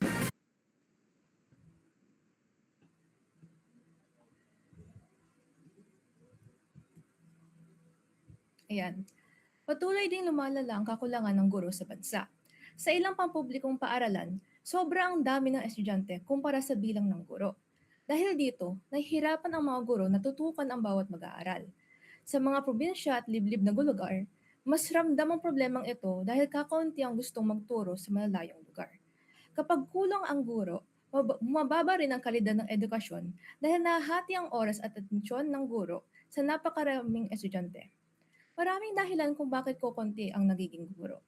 Una ang mababang sahod. Maraming kabataan ang mas pinipili ang ibang trabaho na may mas mataas na kita, tulad ng doktor or engineer. Marami ang ayaw kumuha ng kursong edukasyon sa kolehiyo sapagkat hindi ganun kalaki ang sweldo ng isang guro. Kulang pa ito sa kanilang mga gustusin, kaya naman ang ginagawa ng iba ay naghahanap ng ibang negosyo para lamang magkaroon ng sapat na pera para makakain araw-araw. Isa pa, bilang isang guro, mabigat ang iyong trabaho. Hindi lamang pagtuturo ang ginagawa ng mga guro dahil marami rin silang reports at administrative tasks. Marami ang binibigay sa iyong responsibilidad kahit hindi naman ito sakop ng iyong expertise. Marami ding kakulangan sa suporta. May mga gurong sariling pera pa ang ginagamit para sa mga classroom materials. Kaugnay ito sa isa pang malaking problema, ang kakulangan sa pasilidad at materyales. Maraming paaralan ang kulang sa classroom, upuan, libro, laboratory equipment at iba pang kagamitan. Isa sa mga dahilan nito ay ang maling paggamit ng pondo at mabagal na pagpapatupad ng mga proyekto. Habang dumarami ang bilang mga estudyante, hindi agad nasasabayan ang pagpapatayo ng mga bagong classroom at pagbili ng sapat na kagamitan. Hindi rin pantay ang distribution ng resources dahil mas maraming pasilidad ang napupunta sa urban areas kumpara sa mga lugar sa probinsya. Dito pumapasok ang mahalagang tanong. Nagpupunta nga ba talaga sa mga paaralan ang nakukuhang pondo ng DepEd? Bagamat malaki ang budget para sa edukasyon, marami pa rin paaralan ang kulang ang basic facilities. Ipinapakita nito ang problema ay hindi lamang kakulangan ng pera, kundi kung paano ito ginagamit at pinapamahagi. Kapag hindi maayos ang paggamit ng budget, hindi nararamdaman ng mga paaralan at estudyante ang benepisyo nito. Ano nga ba ang pangunahing sanhi ng mababang kalidad ng edukasyon sa ating bansa? Kahirapan ba? Ang estudyante ba na hindi sineryoso ang pag-aaral? O ang guro na hindi ginagampanan ang kanilang tungkulin bilang teacher? Sino ba ang kumukuha ng ating pondo na dapat gagamitin para sa ating edukasyon? Bakit meron ditong picture ni Senator Duterte? Ano ang kinalaman ng Vice Presidente sa pondo na nilalaan sa edukasyon? Tama, korupsyon. Ang korupsyon ay isa sa mga pinakamalaking hadlang sa pag-unlad ng edukasyon sa Pilipinas.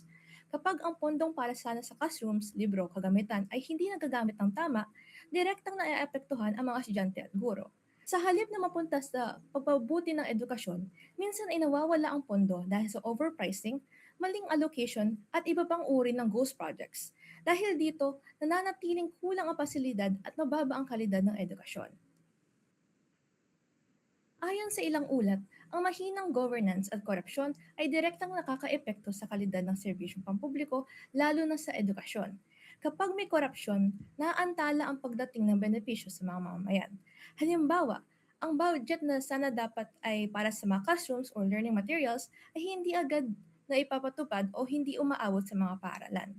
Sa huli, ang mga estudyante at guro ang nagdurusa dahil sila ang direktang naepektuhan ng kakulangan ng resources. Maraming negatibong epekto ang suliraning ito sa ating bansa. Una ay ang mababang literacy at numeracy rate. Maraming estudyante ang nahihirapang magbasa, umintindi at mag-solve ng basic math problems. Isa pa ang kulturang pasang-awa, kung saan naipapasa ang mga estudyante kahit kulang pa ang kanilang kaalaman. Nagkakaroon tuloy ng ibang kahulugan ang No Child Left Behind. Isa pa ang mataas na unemployment rate sa bansa dahil maraming kabataan ang walang sapat na skills para sa trabaho. At dahil mahina ang kanilang critical thinking skills, mas madaling kumalat ang misinformation. Mas nagiging problema ito lalo na sa panahon ng eleksyon, kung saan ang mga hindi edukado ay madaling maniniwala sa mga empty promises ng mga korap na politiko. Yun ang gusto ng mga korap, kaya hindi nila binibigyang focus ang edukasyon sa ating bansa. Kung bobo ka ring bumoto. Isa pa nga ang sabi ng PISA, ang Program for International Student Assessment, ang Pilipinas ay isa sa mga bansang may pinakamababang score sa reading, math at science sa buong mundo. Higit sa lahat, ang kahirapan ay parehas na sanhi at bunga ng mababang kalidad ng edukasyon sa ating bansa. At dito pumapasok ang vicious cycle ng buhay mahirap. Kapag mahirap ka, wala kang sapat na access sa education. Kapag hindi ka nakakapasok, mababa ang kalidad ng iyong pagkatuto. Dahil dito, limitado lamang ang iyong oportunidad sa trabaho at dahil mas pinipili ng mga kumpanya ang mga nakatapos ng mataas na antas sa edukasyon. At kung pangit ang iyong trabaho, mababa ang iyong sahod. Minsan, tuluyan ka ng hindi mawawalan ng trabaho at magsisimula na ulit ang cycle. Dahil sa korupsyon, ang mga mahihirap ay mananatiling mahirap at ang mayayaman ay mas lalong yayaman. Meron pa ba tayong pag-asa para ma-actionan ito? Kailangan dagdagan at ayusin ang paggamit ng budget para sa education. Kailangan din magtayo ng mas maraming classroom, dagdagan ang learning materials, at suportahan ang mga guro sa pamamagitan ng mas mataas na sahod at mas maayos na working conditions. Mahalaga rin ang transparency at accountability upang maiwasan ang korupsyon. Tulad nga ng sinabi ng ating bayani si Jose Rizal, ang kabataan ay ang pag-asa ng bayan. Ngunit paano nga ba tayo magiging pag-asa ng bayan kung ang mismong sistemang dapat sumusuporta sa ating edukasyon ay patuloy-tuloy na lang na nagkukulang? Kung nais nating umunlad ang bansa, dapat nating bigyan prioridad ang edukasyon. Dahil ang kinabukasan ng Pilipinas ay nakasalalay sa kalidad ng edukasyon ng mga kabataan ngayon. Dito po nagtatapos ang aking presentasyon. Ang sunod naman po na paksa ay ang K-12 curriculum.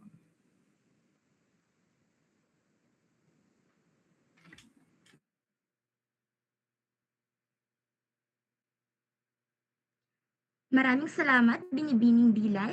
Ngayon ay atin namang tatalakayin ang programang K-12. Ngunit bago ko ito simulan, ay isang munang katanungan ang nais kong inyong sagutin. Next slide po. Ayan. Bilang isang estudyante, ano ang iyong pananaw ukol sa K-12 program? Maaari pong magtaas ng virtual na kamay ang nais sumagot.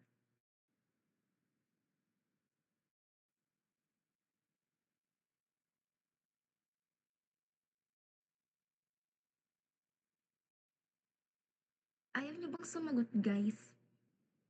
Sige. Sige na nga. Okay, next na tayo. Ayun, si Verna. Yes, Miss Verna. Doon po sa K-12 program, marahil sinasabi po ng iba na dagdag taon, dagdag gastusin para sa pag-aaral. Pero para sa akin po, malaking tulong po siya bilang estudyante po, lalo't na sa engineering field po tayo na madami po kasing mga paksa, mga topic na itinuro noong senior high na kumbaga relevant po na nagagamit pa rin hanggang college na mas napadali po dahil naturo na siya nung high school kaya mas madaling palalimin yung kaalaman ngayong college. Maraming salamat sa iyong kasagutan, Binibining Verna. At ating matatalakayan sa ating mga susunod na slides. Simulan na natin. Next slide po. Ayan. Ang K-12 program. Ang K-12 program ay ang kasalukuyang sistema ng edukasyon sa Pilipinas na may layuning dagdagan ang bilang ng mga taon sa basic education upang mas maihanda ang mga mag-aaral para sa kolehiyo, trabaho o pangkabuhayan. Taong 2011 sa parehong akademikong taon ay itinalaga ang unang hakbang ng transisyon sa sistema kung saan ang ating batch ang kauna-unahang kindergarten students. Ang sistemang ito ay hinango at ibinatay sa pandaigdigang pamantayan ng edukasyon lalo na sa mga kanluraning sistema. Ito ang naging basihan sapagkat sa dating sistema, maraming Pilipinong profesional ang hindi kinikilala bilang fully qualified sa ibang bansa at kadalasan ay kinakailangan pang mag-aral muli upang ma-practice ang kanilang profesyon. Noong 2013 naman, sa akademikong taon na 2012 hanggang 2013, sinimulang ituro ang bagong kurikulum para sa baitang 1 hanggang baitang 7 na siyang unang taon ng junior high school. Next slide po.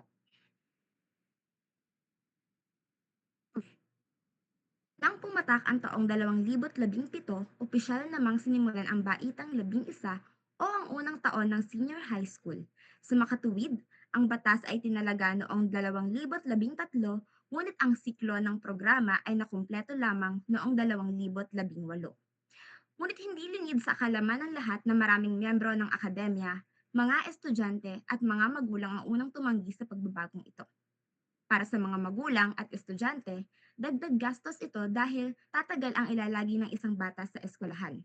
Para sa mga administrador ng mga paaralan, napakalaki at napakalalim ng kailangang reforma sa pagsasaliksik para matugunan ang requirements ng K-12 program. Gayunpaman, sa kabila ng pagtutol at pag-aagam-agam, naituloy rin ang mahalagang pagbabagong ito sa Philippine education. Sa madaling sabi, ang 10 taon na basikong edukasyon tumagal mula 1945 hanggang 2011 ay tuluyang nagtapos. Ito rin ay naging matagumpay dahil sa pagpapatupad ng 2 batas. Next slide po. Ang Kindergarten Education Act of 2012 at ang Enhanced Basic Education Act of 2013 ay ang 2 batas na nagpatibay para sa 13 taon ng basikong edukasyon. Ano nga ba ang mga ito? Next slide po. Ang Republic Act 10157 o ang Kindergarten Education Act of 2012 ay isang batas na nilagdaan noong Enero 2012. Ito ang nagsilbing pundasyon bago tuluyang ipasa ang buong K-12 law. Bago pa man ang batas na ito, ang mga mag-aaral ay maaari ng dumiretso sa Baitang 1. Ngunit dahil sa batas na ito, naging obligado na dumaan ang bawat bata rito at hindi sila maaaring dumiretso sa pampublikong elementarya kung hindi nakapagtapos ng kindergarten. Next slide po. Ang Republic Act No. 10533 o ang Enhanced Basic Education Act of 2013 ang tuluyang nagbago mula sa dating 10 taon tungo sa sistemang mayroon tayo ngayon. Ito ay nilagdaan noong Mayo 15, 2013. Sa ilalim ng batas na ito, formal na idineklara ang basic education sa Pilipinas na binubuo ng 1 taon ng kindergarten, 6 na taon ng elementarya, 4 na taon ng junior high school, at 2 taon ng senior high school. Next slide po. Ang pagpapatupad ng mga programang ito ay nakalayon sa hinihinging pandaigdigang pamantayan. Ayon sa DepEd, ang Pilipinas ang huling bansa sa Asia at isa sa tatlo na lamang na bansa noon sa mundo kasama ang Angola at Djibouti na nagpatupad ng 10 taon na basic education. Gayun din, ang 13 taong programa ay sinasabing pinakamabisang haba ng panahon para lalong mapaigting ang pagkatuto ng mga bata. Ganito na rin kasi ang programa sa ibang bansang mauunlad sa mundo. Sinasabing isa sa mga kabutihang dulot nito ang pagbibigay ng pagkakataon sa mga estudyante na mahasa sa iba't ibang larangan ng espesyalisasyon tulad na lamang ng animation. Nilalayon din ng programang ito na magbigay ng sapat na panahon para mas matutuhan at mapahusay ng mga mag-aaral ang mga konsepto at kasanayang kinakailangan para sa kolehiyo at universidad pati na sa pagtatrabaho at pagnenegosyo. Next slide po. Ano nga ba ang mga kabutihan o mga benepisyo ng programang K-12? Nandiyan ang early childhood development and brain development, pagdaragdag ng mga life lessons, integrasyon ng seamless learning o spiral progression, mother tongue-based multilingual education, 7 learning areas at 3 espesyalisasyon, at gayon din ang makabagong kasanayan. Next slide po. Sa early childhood development and brain development, binibigyan din dito ang kahalagahan ng kindergarten. Ayon sa mga eksperto, ang edad 4 hanggang 5 taon ang yugto kung saan pinakamabilis ang pag-unlad ng utak ng isang bata. Sa pamamagitan ng maagang pagpasok sa paaralan, mas nahahanda ang kanilang mental at sosyal na kapasidad bago ang formal na elementarya. Next slide po. Pagdaragdag ng mga life lessons. Hindi lamang limitado sa akademiko ang itinuturo sa K-12. Isinasama na rin sa curriculum ang mga practical na kaalaman na magagamit sa totoong buhay at sa pagharap sa mga hamon ng kapaligiran tulad ng disaster risk reduction, climate change adaptation, and information and communication technology. Next slide po. Integrasyon ng seamless learning o spiral progression. Ito ang paraan ng pagtuturo kung saan ang mga konsepto ay paulit-ulit na binabalikan pero paitaas ng paitaas ang antas ng hirap. Nagsisimula sa pinakasimple hanggang sa pinakakomplikado at layunin nito ang mastery o lubos na pag-unawa sa bawat paksa habang lumilipas ang mga taon. Next slide po. Mother tongue-based multilingual education. Kung natatandaan nyo nung elementary, meron tayong subject na MTB-MLE. Sa sistemang ito, itinuturo ang mga aralin gamit ang sariling wika o unang wika ng bata mula sa kindergarten hanggang baitang 3. Pinatunayan ng mga pag-aaral na mas madaling nauunawaan ng bata ang mga batayang konsepto gaya ng math at science kung ang wikang ginagamit ay wikang pamilyar sa kanila sa loob ng tahanan. Next slide po. 7 learning areas and 3 specialization. Narito ang 7 learning areas na pinagfofokusan ng K-12 program. Nandiyan ang languages, mathematics, science, social studies, TLE, or yung technology and livelihood education, MAPE, yung music arts, P and health, at values education, or yung edukasyon sa pagpapakatao. Next slide po. Pagdating naman sa senior high school, mayroong mga espesyalisasyon o tracks na nagbibigay ng laya sa estudyante na piliin ang direksyong gusto nila. Narito ang mga halimbawa. Una is yung academic track. Nandiyan ang ABM or yung Accountancy, Business and Management, UMS, Humanities and Social Science, then STEM, Science, Technology, Engineering and Mathematics, pati na rin ang GAS or General Academic Strand. Ang mga ito ay para sa mga nais pang magpakadalubhasa at tumuloy sa kolehiyo. Next slide po. Nandyan din ang technical vocational livelihood kung saan sinasakop nito ang home economics, industrial arts, agriculture and fishery arts as well tsaka ang information and communication technology. Next slide po. Meron ding iba pang track kung saan nandoon ang mga arts and design at meron pang mga karagdagan ngayon na sports at saka maritime. Next po. Ayan. Isa pang benepisyo na meron na binibigay ang K-12 program ay ang mga makabagong kasanayan o ang 21st century skills. Layunin ng K-12 na hubugin ang mga mag-aaral na magkaroon ng mga kasanayang kailangan sa modernong panahon. Nandiyan ang talino sa paggamit ng impormasyon at media, kakayahang mag-isip ng malalim at gumawa ng bago, kahusayan sa pakikipagtalastasan at kahandaan para sa personal at professional na career. Next po. Ayan. TESDA, para naman ito sa mga nagte-take ng mga kumuha ng track na TVL. Ang mga estudyanteng nakatapos sa senior high school ay maaaring mag-apply ng TESDA certificates at competency or COCs at national certificates sa NCs para makapagtrabaho nga ayon sa kakayahan nila. May technical, vocational at entrepreneurship courses sila.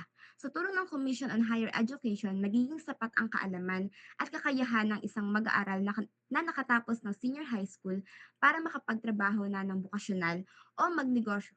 Sa madaling salita, ang TESDA ang nagsisilbing certifying body ng K-12 pagdating sa mga technical na kasanayan.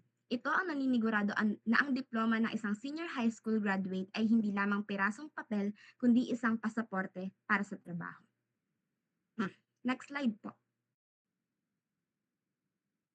Gayunpaman, sa kabila nito ay may mga hamon pa rin kinakaharap ang programa upang tuluyang maabot nito ang layunin at tunguhin ito mula nang ito ay maitatag. Para sa mga matagal nang nagtuturo, sinasabi nila na hindi sapat ang panahon ng paghahanda para maipatupad ang programang ito. Pakiramdam din ng mga guro na napakarami pang problema at balakid para makamit ang primary goal ng DepEd para sa K-12 program. Hindi raw kumpleto ang mga material, wala pang textbooks at hindi pa makasabay sa requirement ng programa lalo na sa public school dahil wala namang internet, computer at television. Kumbaga, yung nabanggit kanina ni Dilay is ano siya ngayon, kumbaga nagre-reflect siya sa kung anong sistema ang meron sa atin ngayon dahil sa gobyerno. Yun ang una. Tsaka, ano pa ba? Wait lang po. Ayan, kaya ang resulta, hindi pa nila tuluyang nararamdaman ang pagbabago kahit na 6 na taon na itong ipinapatupad. Next slide po. Ayan. Gayunpaman, sinasabing bukas naman ang Department of Education sa panukala sa Kamara na i-review ang ipinapatupad na K-12 Basic Education Program. Ayon sa pahayag ng DepEd, makakatulong ang pag-review ng Kongreso sa K-12 upang mapag-usapan ang mga issue sa programa at kung paano ito masusolusyonan. Nangako rin ang DepEd na makikipagtulungan sa Kongreso para sa mas epektibong pagpapaunlad ng programa kasunod ng inaprobahang karagdagang 650 milyong budget para rito sa susunod na taon. Umaasa rin ang DepEd na sa pamamagitan ng isasagawang review sa Kamara ay makakakuha sila ng mas maraming suporta mula sa mga kongresista. Next slide po. Una nang sinabi ni House Speaker Alan Peter Cayetano na nagkasundo ang mga kongresista ng paaralan muli kung nakakatulong ba ang K-12 program upang agad na makapagtrabaho ang mga kabataan. Upang mas maunawaan po natin ang konsepto na ito, pwede po na, next slide po, panoodin po natin yung video or yung balita about sa pag-aaral muli sa K-12. Bukas daw ang Department of Education sa balak ng Kamara na suriin ang resulta ng K-12. Naniniwala ang DepEd na mainam mapag-usapan kung naging epektibo ba ang naturang education program sa bansa. Ito'y para matugunan agad ang mga isyong kakibat nito. Pinareview ni House Speaker Alan Peter Cayetano ang K-12 dahil daw ito sa pag-alma ng ilan na hindi nagawa ang target na mabigyang agad ng trabaho ang graduates ng senior high school. Naman, para sa kaalaman ng lahat, ang balitang iyan ay 6 na taon na ang nakakalipas. Sa panahon ngayon, masasabi nating komplikado pa rin ang naging epekto ng K-12 sa atin. Ang tagumpay nito ay masasabi nating nasa perspektibo ng isang tao dahil mayroon naman talagang mga individual na sinuwerte nang sila ay makapagtapos sa ilalim ng programang ito. Ngunit may ilan pa rin na hindi nararamdaman ang mga pagbabagong ito dahil sa mabagal na pagproseso ng gobyerno. Dahil kung tutuusin, 6 na taon na nilang binabalak pero hanggang ngayon, komplikado pa rin yung resulta ng K-12 program. Sa makatuwid, malayo pa nga talaga ang tatahakin ng programang pang-edukasyon ng Pilipinas bago tuluyang marating ang ninanais itong progresibong sistema para sa ating mga kabataan. Marami pa rin naman ang naniniwala na simula ito ng magandang kinabukasan. Kailangan lang talagang paigtingin at pagsikapan ang pagsasaliksik at patuloy na paghahanda para maging mas makabuluhan ang pagbabago.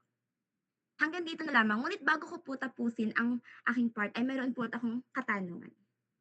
Kung ikaw bigyan ng pagkakataon na muling makapili ng universidad, ano ang pipiliin mo? Ang pagpipilian po ay, next slide.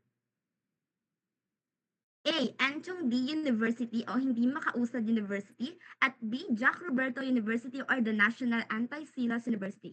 Maaari pong magtaas ng kamay ang gustong sumagot at ipaliwanag kung ba. Yes, Miss Ginoong Franco.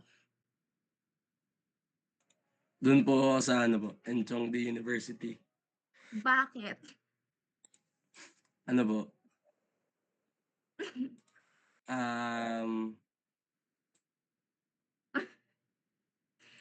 Hindi po. Ano po? Kaya na po na mag-isa yung yung anti-selos, hindi na kailangan pumasok doon. Safe na safe. Sino pang gustong sumagot? Magbahagi ng kanilang, okay, last two. Ayaw niyo ba sa ano? Sige. Binibining Verna. Doon po ako sa Jack Roberto. Overqualified po ako sa Enjong T. Okay. Next. Baka sino po maging prop ako sa Enchong D. Hala, magiging teacher siguro kita. Charot. Last one na po. Sino pang gusto? Sino tumaas kanin? Si Mr. Del Mundo? Carla? Parang nakita kita kanina. Hello po. Hello. Ano po? Kay Jack Roberto po. Bakit? Wala lang po. Mahirap po kasi pag selos na po yan eh. Nakakalagnat. Okay. Mahirap pong pumasok. Ayan. Maraming salamat po. Hanggang do'n na lang po ang part ko. Kung naunawaan niyo po ay puwede po kayong mag-react ng heart at kung may katanungan naman po kayo ay puwede po kayong mag-raise ng hand. Thank you po.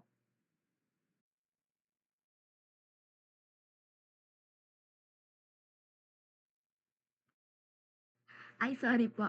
Ang next po naman ay about sa globalisasyon at saka sa mga ASEAN integration na tatalakayin po ni Binibining Atienza. Magandang hapon po sa ating lahat. Ang sunod naman po nating tatalakayin ni ang globalisasyon sa edukasyon at ASEAN integration. Next slide po. Ang globalisasyon po sa edukasyon ay tumutukoy sa mas malawak na pagkakaugnay ng mga bansa pagdating sa sistema ng pag-aaral. Dahil dito, unti-unting umaayon ang edukasyon ng iba't ibang bansa sa pandaigdigang pamantayan upang maging mas handa ang mga mag-aaral sa kompetisyon sa buong mundo. Ang layunin po nito na makabuo ng mga globally competitive na estudyante na may sapat na kaalaman at kasanayan. Hindi lamang basta akademikong kaalaman ang mahalaga rito, kundi pati na rin ang mga kakayahan sa komunikasyon, paggamit sa teknolohiya at kritikal na pag-iisip. Sa panahon po ngayon, mahalagang marunong tayong makipag-ugnayan sa iba't ibang tao at makasabay sa mabilis na pagbabago ng mundo. Kaya naman, malaking epekto ang globalisasyon sa paraan ng pagtuturo at pagkatuto sa kasalukuyan. Next slide po.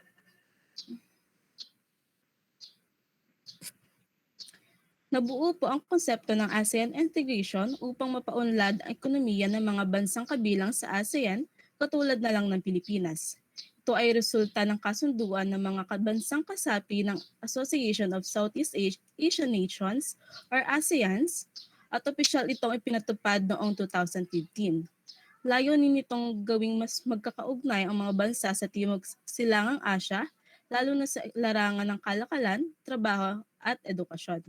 Dahil dito, nagkaroon ng mga pagbabago sa sistema ng edukasyon tulad ng pag-aangkop ng school calendar at revision sa curriculum. Isa sa mga naging epekto ng ASEAN integration ay ang pagbabago ng school calendar sa Pilipinas upang umayon sa academic calendar ng mga karatig bansa katulad ng Thailand at Indonesia, kung saan karaniwang sisimula ang pasukan sa buwan ng Agosto. Inaasahan din na sa pamamagitan ng ASEAN integration ay mas mapapalawak ang oportunidad para sa mga estudyante at guro, tulad ng student exchange programs at mas maraming oportunidad sa ibang bansa. Sa madaling salita po, inihahanda nito ang mga mag-aaral upang maging handa sa pandaigdigang kompetisyon. Next slide po. Kasabay po ng implementasyon ng ASEAN integration, isinagawa rin ng CHED ang rebisyon sa kurikulum ng kolehiyo. Batay sa CHED Memorandum Order o CMO No. 20 Series of 2013, tinanggal ang ibang asignaturang Filipino sa kolehiyo at inilipat ito sa senior high school. Sa ilalim ng K-12, ilang asignaturang dating itinuturo sa kolehiyo ay inilipat sa senior high school, kabilang na dito ang mga asignaturang tulad ng komunikasyon at pananaliksik sa wika at kulturang Pilipino, pagbasa at pagsusuri ng iba't ibang konteksto, oral communication, general mathematics, statistics and probability, earth and life science, at understanding culture, society, and politics na alam ko pong familiar sa atin dahil ito ay mga natik na natin subjects noong senior high school. Ayon sa mga ito, naituro na raw ang mga pangunahing asignatura sa Pilipino sa basic education, kaya hindi na ito kailangan pa sa kolehiyo. Ngunit naging malaking issue po ito para sa mga maraming guro at mag-aaral dahil para sa kanila, mahalaga ang Pilipino sa pagpapanatili ng ating identidad, kultura at sariling wika. Binanggit din po dito ng ibang antas ng pagtuturo ng Pilipino sa kolehiyo dahil mas malalim ang talakayan dito. Hindi lamang ito ginagamit sa simpleng presentasyon o report, kundi pati sa pagtatalakay ng mga isyong panlipunan gaya ng panlipunan, agham, kalusugan at iba pang mahalagang usapin. Next slide po.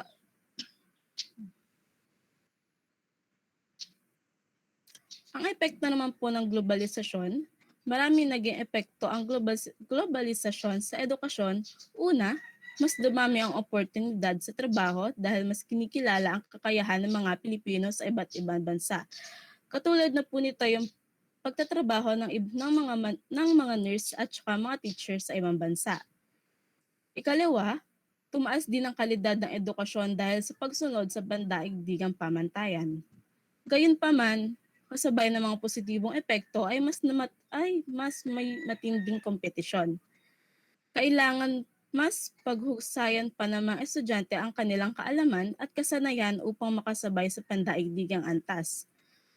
Mayroon din naman pong panganib sa lokal na identidad at kultura dahil maraming mas mabibigyang pansin ang banyagang impluensya kaysa sa sariling wika at kultura natin. Kaya mahalagang mapanatili pa rin natin ang pagpapahalaga sa ating pagka-Pilipino habang nakikiisa sa globalisadong mundo. Next slide po. Sa kabuuan po ng aming presentasyon, makikita na ang edukasyon sa Pilipinas ay patuloy na nagbabago dahil sa iba't ibang hamon at impluensya. Nabanggit ang mga suliranin sa sistema pati na ang mga reforma tulad ng K-12, epekto ng globalisasyon at ASEAN integration. Sa kabila ng lahat ng ito, mahalaga pa rin mapanatili natin ang ating pagkakakilanlan bilang Pilipino. Kailangan nating balansihin ang pagiging handa sa globalisasyon at pagpapahalaga sa ating sariling wika at kultura. Next slide po. Sa huli, ang edukasyon ay hindi lang para makahanap ng trabaho, kundi para hubugin tayo bilang tao at bilang Pilipino. Habang patuloy tayong nakikisabay sa globalisasyon, sana ay mapanatili pa rin natin ang ating pagiging makabansa at ang pagpapahalaga sa ating pinagbalan. Naway marami po kayong natutunan at maraming salamat po sa pakikinig. Maraming salamat po. Ayan, maraming salamat din, pangkat 13 sa inyong inihanda na presentasyon tungkol sa kalagayan ng edukasyon sa ating bansa sa kasalukuyan. Okay?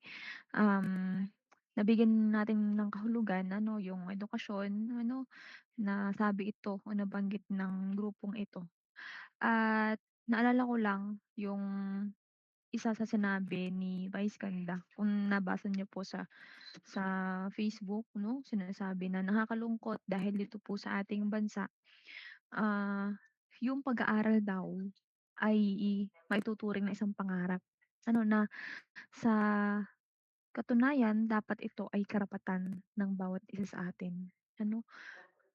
Karapatan ng lahat ng mamamayan na makapagtapos ng pag-aaral, makapagtapos ng kolehiyo. Pero sa estado ng ating buhay dito sa ating bansa, ito ay maituturing na isang pangarap, lalo na sa ekonomiya natin sa ngayon. At yun, dito klase sa edukasyon, sa larangan ng edukasyon, marami din tayong mga isyung kinakaharap. Nung unang-una ay yung mga suliranin kung bakit hindi tapos ang kabataan, unang-una dahil sa kahirapan. Dahil sa kahirapan, ang mga kabataan sa halip na nag-aaral at ine-enjoy yung kanilang kabataan, sila ay napipilitan na magtrabaho, tumulong sa mga magulang. Gayun din, nabanggit din ng pangkat na ito yung mababang kalidad ng pagtuturo. Ito ay realidad din sa mga kaguruan lalo't higit na kapag ang ibinigay na asignatura sa kanila ay hindi akma sa major na kanilang tinapos sa kolehiyo. Yun ba namang ikaw ay science major, pagtuturuin ka ng English, paano mo yun i-deliver ng maayos, paano mo yun maituturo ng maayos? Mahirap yun, lalo't higit kapag ang iyong handle ay high school. Aanhin mo ba naman ng LM? Kapag LM naman bigyan ka ng matematika, ay magagawa mo yung maituro dahil kumbaga, ah, madali lang naman. Pero mahirap siyang ituro in a way na ito kasi ay isang foundation yun 'no, yung LM kasi ay foundation.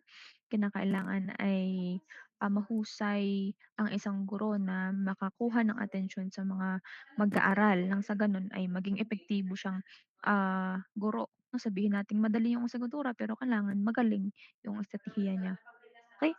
So, bukod doon, napaisip ako 'no, dun sa, ipinapanood na balita sa atin ng Group 13 yung sinasabi na kakulangan sa guro. Parang 2024 ata yun sa pagkakakita ko doon sa balita.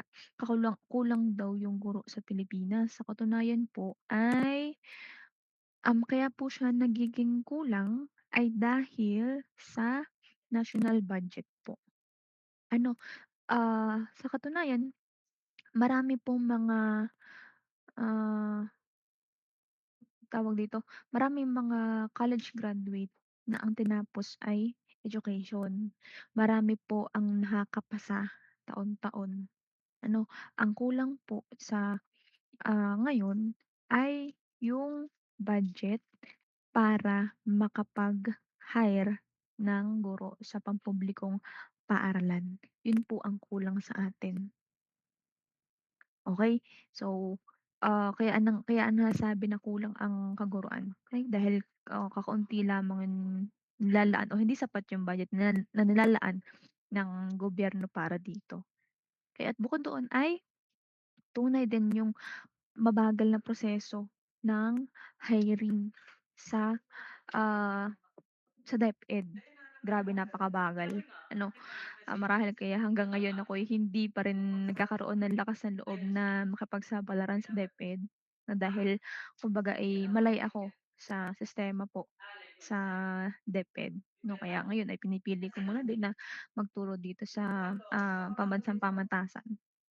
Ano po, so yun, isa pa ay yung, kakulangan sa pondo o yun nga mas maano kung mas anong sabihin na korapsyon din ano.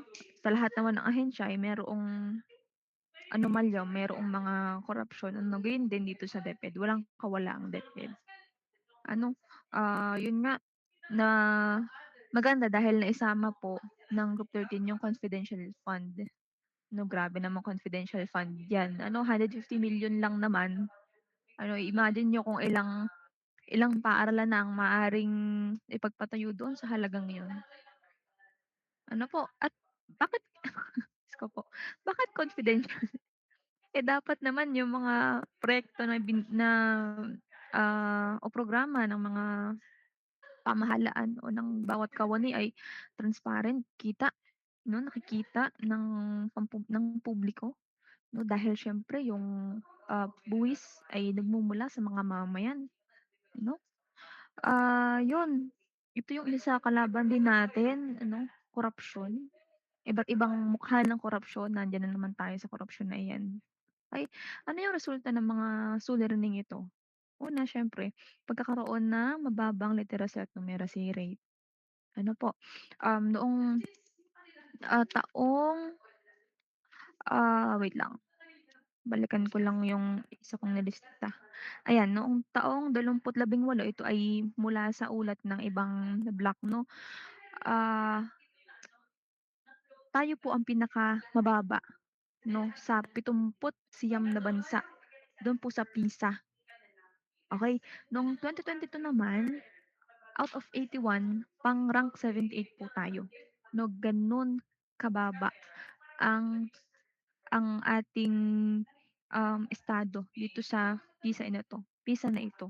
Ano po, ito po yung ranking kung saan ang isang mag-aaral ay o ang isang bata ay may kakayahan na umunawa, bumasa, ano.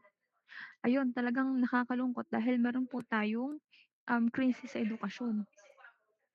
Ano po, at ang nakakalungkot din dito ay meron pa tayong mga, pagbabago sa curriculum. Kung narinig niyo na yung Strengthen Senior High School, merong pagbabago dun na kung saan, kung noon ay merong 4 na strand, ngayon ay 2 na lamang, parang basta merong mga pagbabago. Gayon din sa, CHED 'no, yung plano o proposal, bagamat proposal pa naman ito pero marami ang nagbigay ng, iba't ibang reaksyon tungkol dito sa reframed na GE curriculum na kung saan ay babawasin yung units, aalisin yung ethics na kurso, aalisin yung Philippine history na kurso. Kumbaga pagsasamahin si Rizal at saka si PhilHis, pag-iisahin. Ano pa, aalisin din yung understanding the self.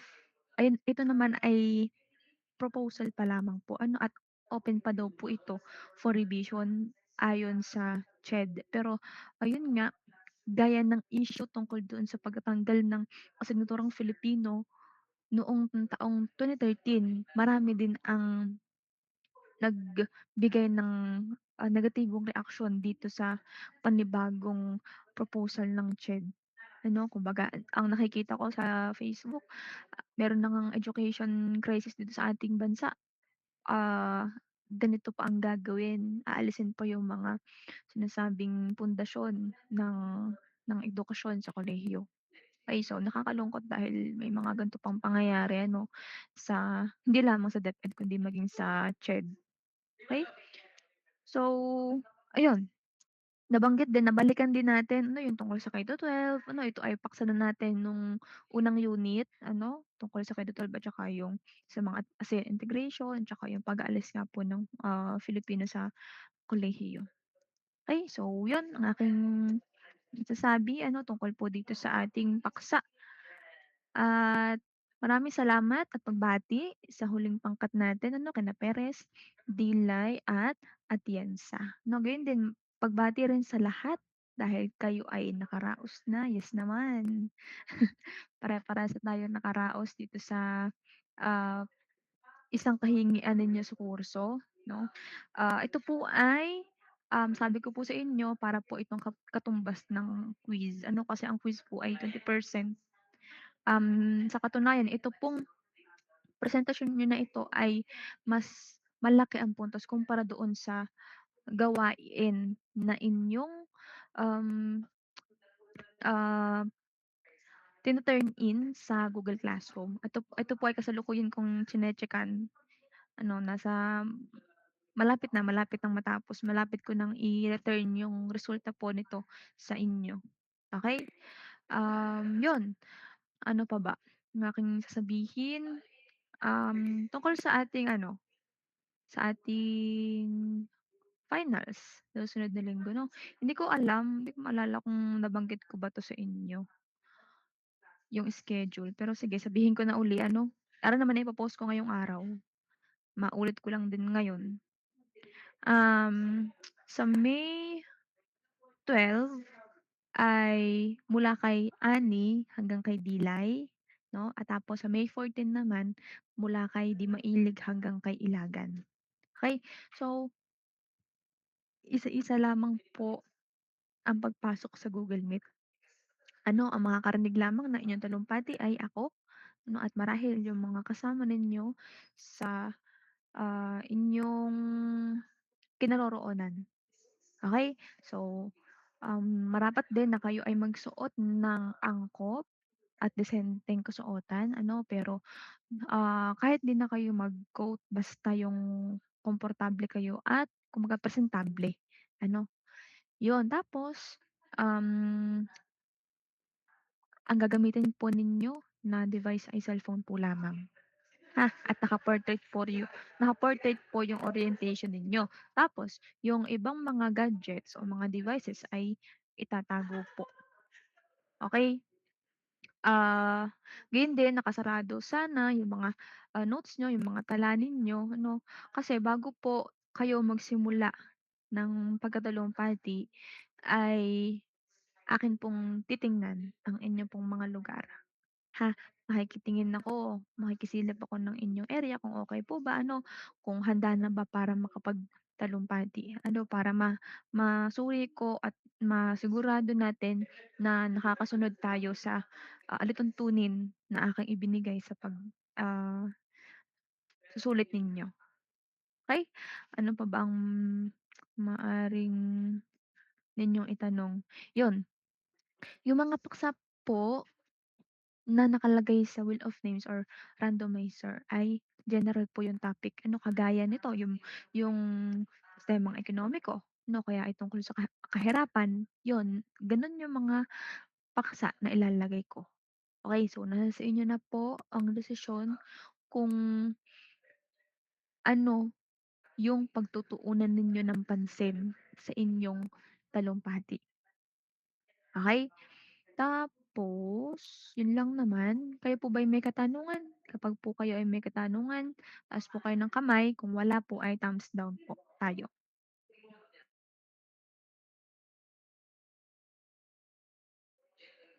Okay, sige.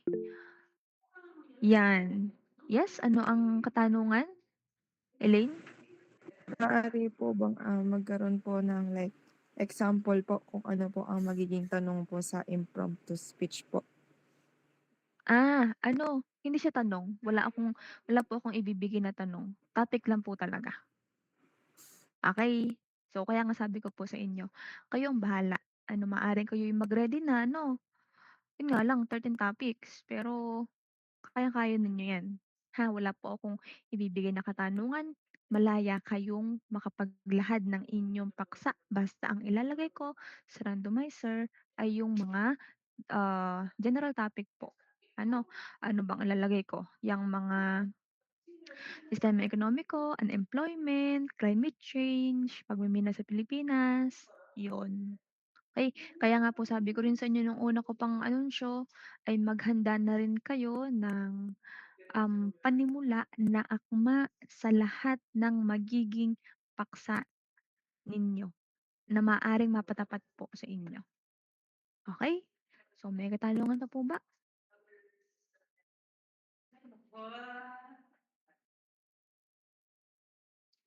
Ayan, mukhang wala na. Again basta yung komportable yung inyong attire. Ano, half body po ang nais kong makita kapag po kayo ay magtatalumpati. Tapos, hindi na ako mag-o-open ng camera baka kayo ma-confuse sa akin. Ano, basta kayo titingnan ko, gagamitin ko yung aking cellphone. Cellphone ang gagamitin ko para talagang nakatutok ako sa inyo. Tapos may timer ako sa aking laptop. Tapos, yun, nakahanda rin ang aking randomizer. 1 minuto bilang sa pag-iisip ng ideya, 2 minuto hanggang 2 minuto sa talumpati. Okay, pwede namang maiksi lamang ano, maka 1 minuto, walang problema dun. Pero kayo po ay aking sasabihin na tapos ang 2 minuto ha. 'Pag ako nag-raise ng hand, edi tapos na ang 2 minutes. Okay po. Ano pa ba? Aking bini-visualize anong mangyayari sa talumpati. Mukhang wala naman kayong katanungan. Kapag po kayo may mga pahabol na katanungan, magmensahe kayo sa akin sa Messenger, walang problema dun. Basta magsabi kayo kung anong inyong block, ano, para yung tanong ninyo ay mabahagi ko rin sa inyong section. Okay, so yun, kung wala na pong katanungan, mag-aalisin ko na rin. Maraming salamat po. Nawa po ay tayo po ay maraming natutuhan sa isang semestre nating pagkasama, no? Alam kong ang mga paksa po natin dito ay kumbaga hindi natin makakabisado or matatandaan lahat-lahat, pero nawa yung aral, yung diwa ay isa puso't isa isip, ano? Tayo ay maging mapagmatyag, maging mapanuri, maging matalino sa pagbabasa ng impormasyon, papahalagahan ang ating sariling atin at gamitin yung boses, ano, kung kinakailangan. Okay. So ito na yung huli nating um, online class. Pagbati pala din at maraming salamat din sa mga napakasisipag magtala dito. Alam niyo bang may pinakamataas na puntos ay merong 5, 10, 15, 22 points po. Wow. pagbati, alam niyo na kung sino kayo, 'no? Meron ding may dalawang naka 20 points, may iba namang naka 15, okey? Alam kong, ah, kayo ay napakaaktibo, 'no, yung iba baka nahihiya lamang na magbahagi dahil, may agam-agam sa sarili, walang problema dun, 'no. Pero kapag tinatawag naman ay parang sumasagot naman, kahit may pag-aalala lang sa sarili. Okey, so 'yan, alisin ko na. Maraming salamat po muli. Tayo po ay maaari ng mag-leave dito sa GMeet at good luck po sa inyong finals. Paalam po at maraming salamat.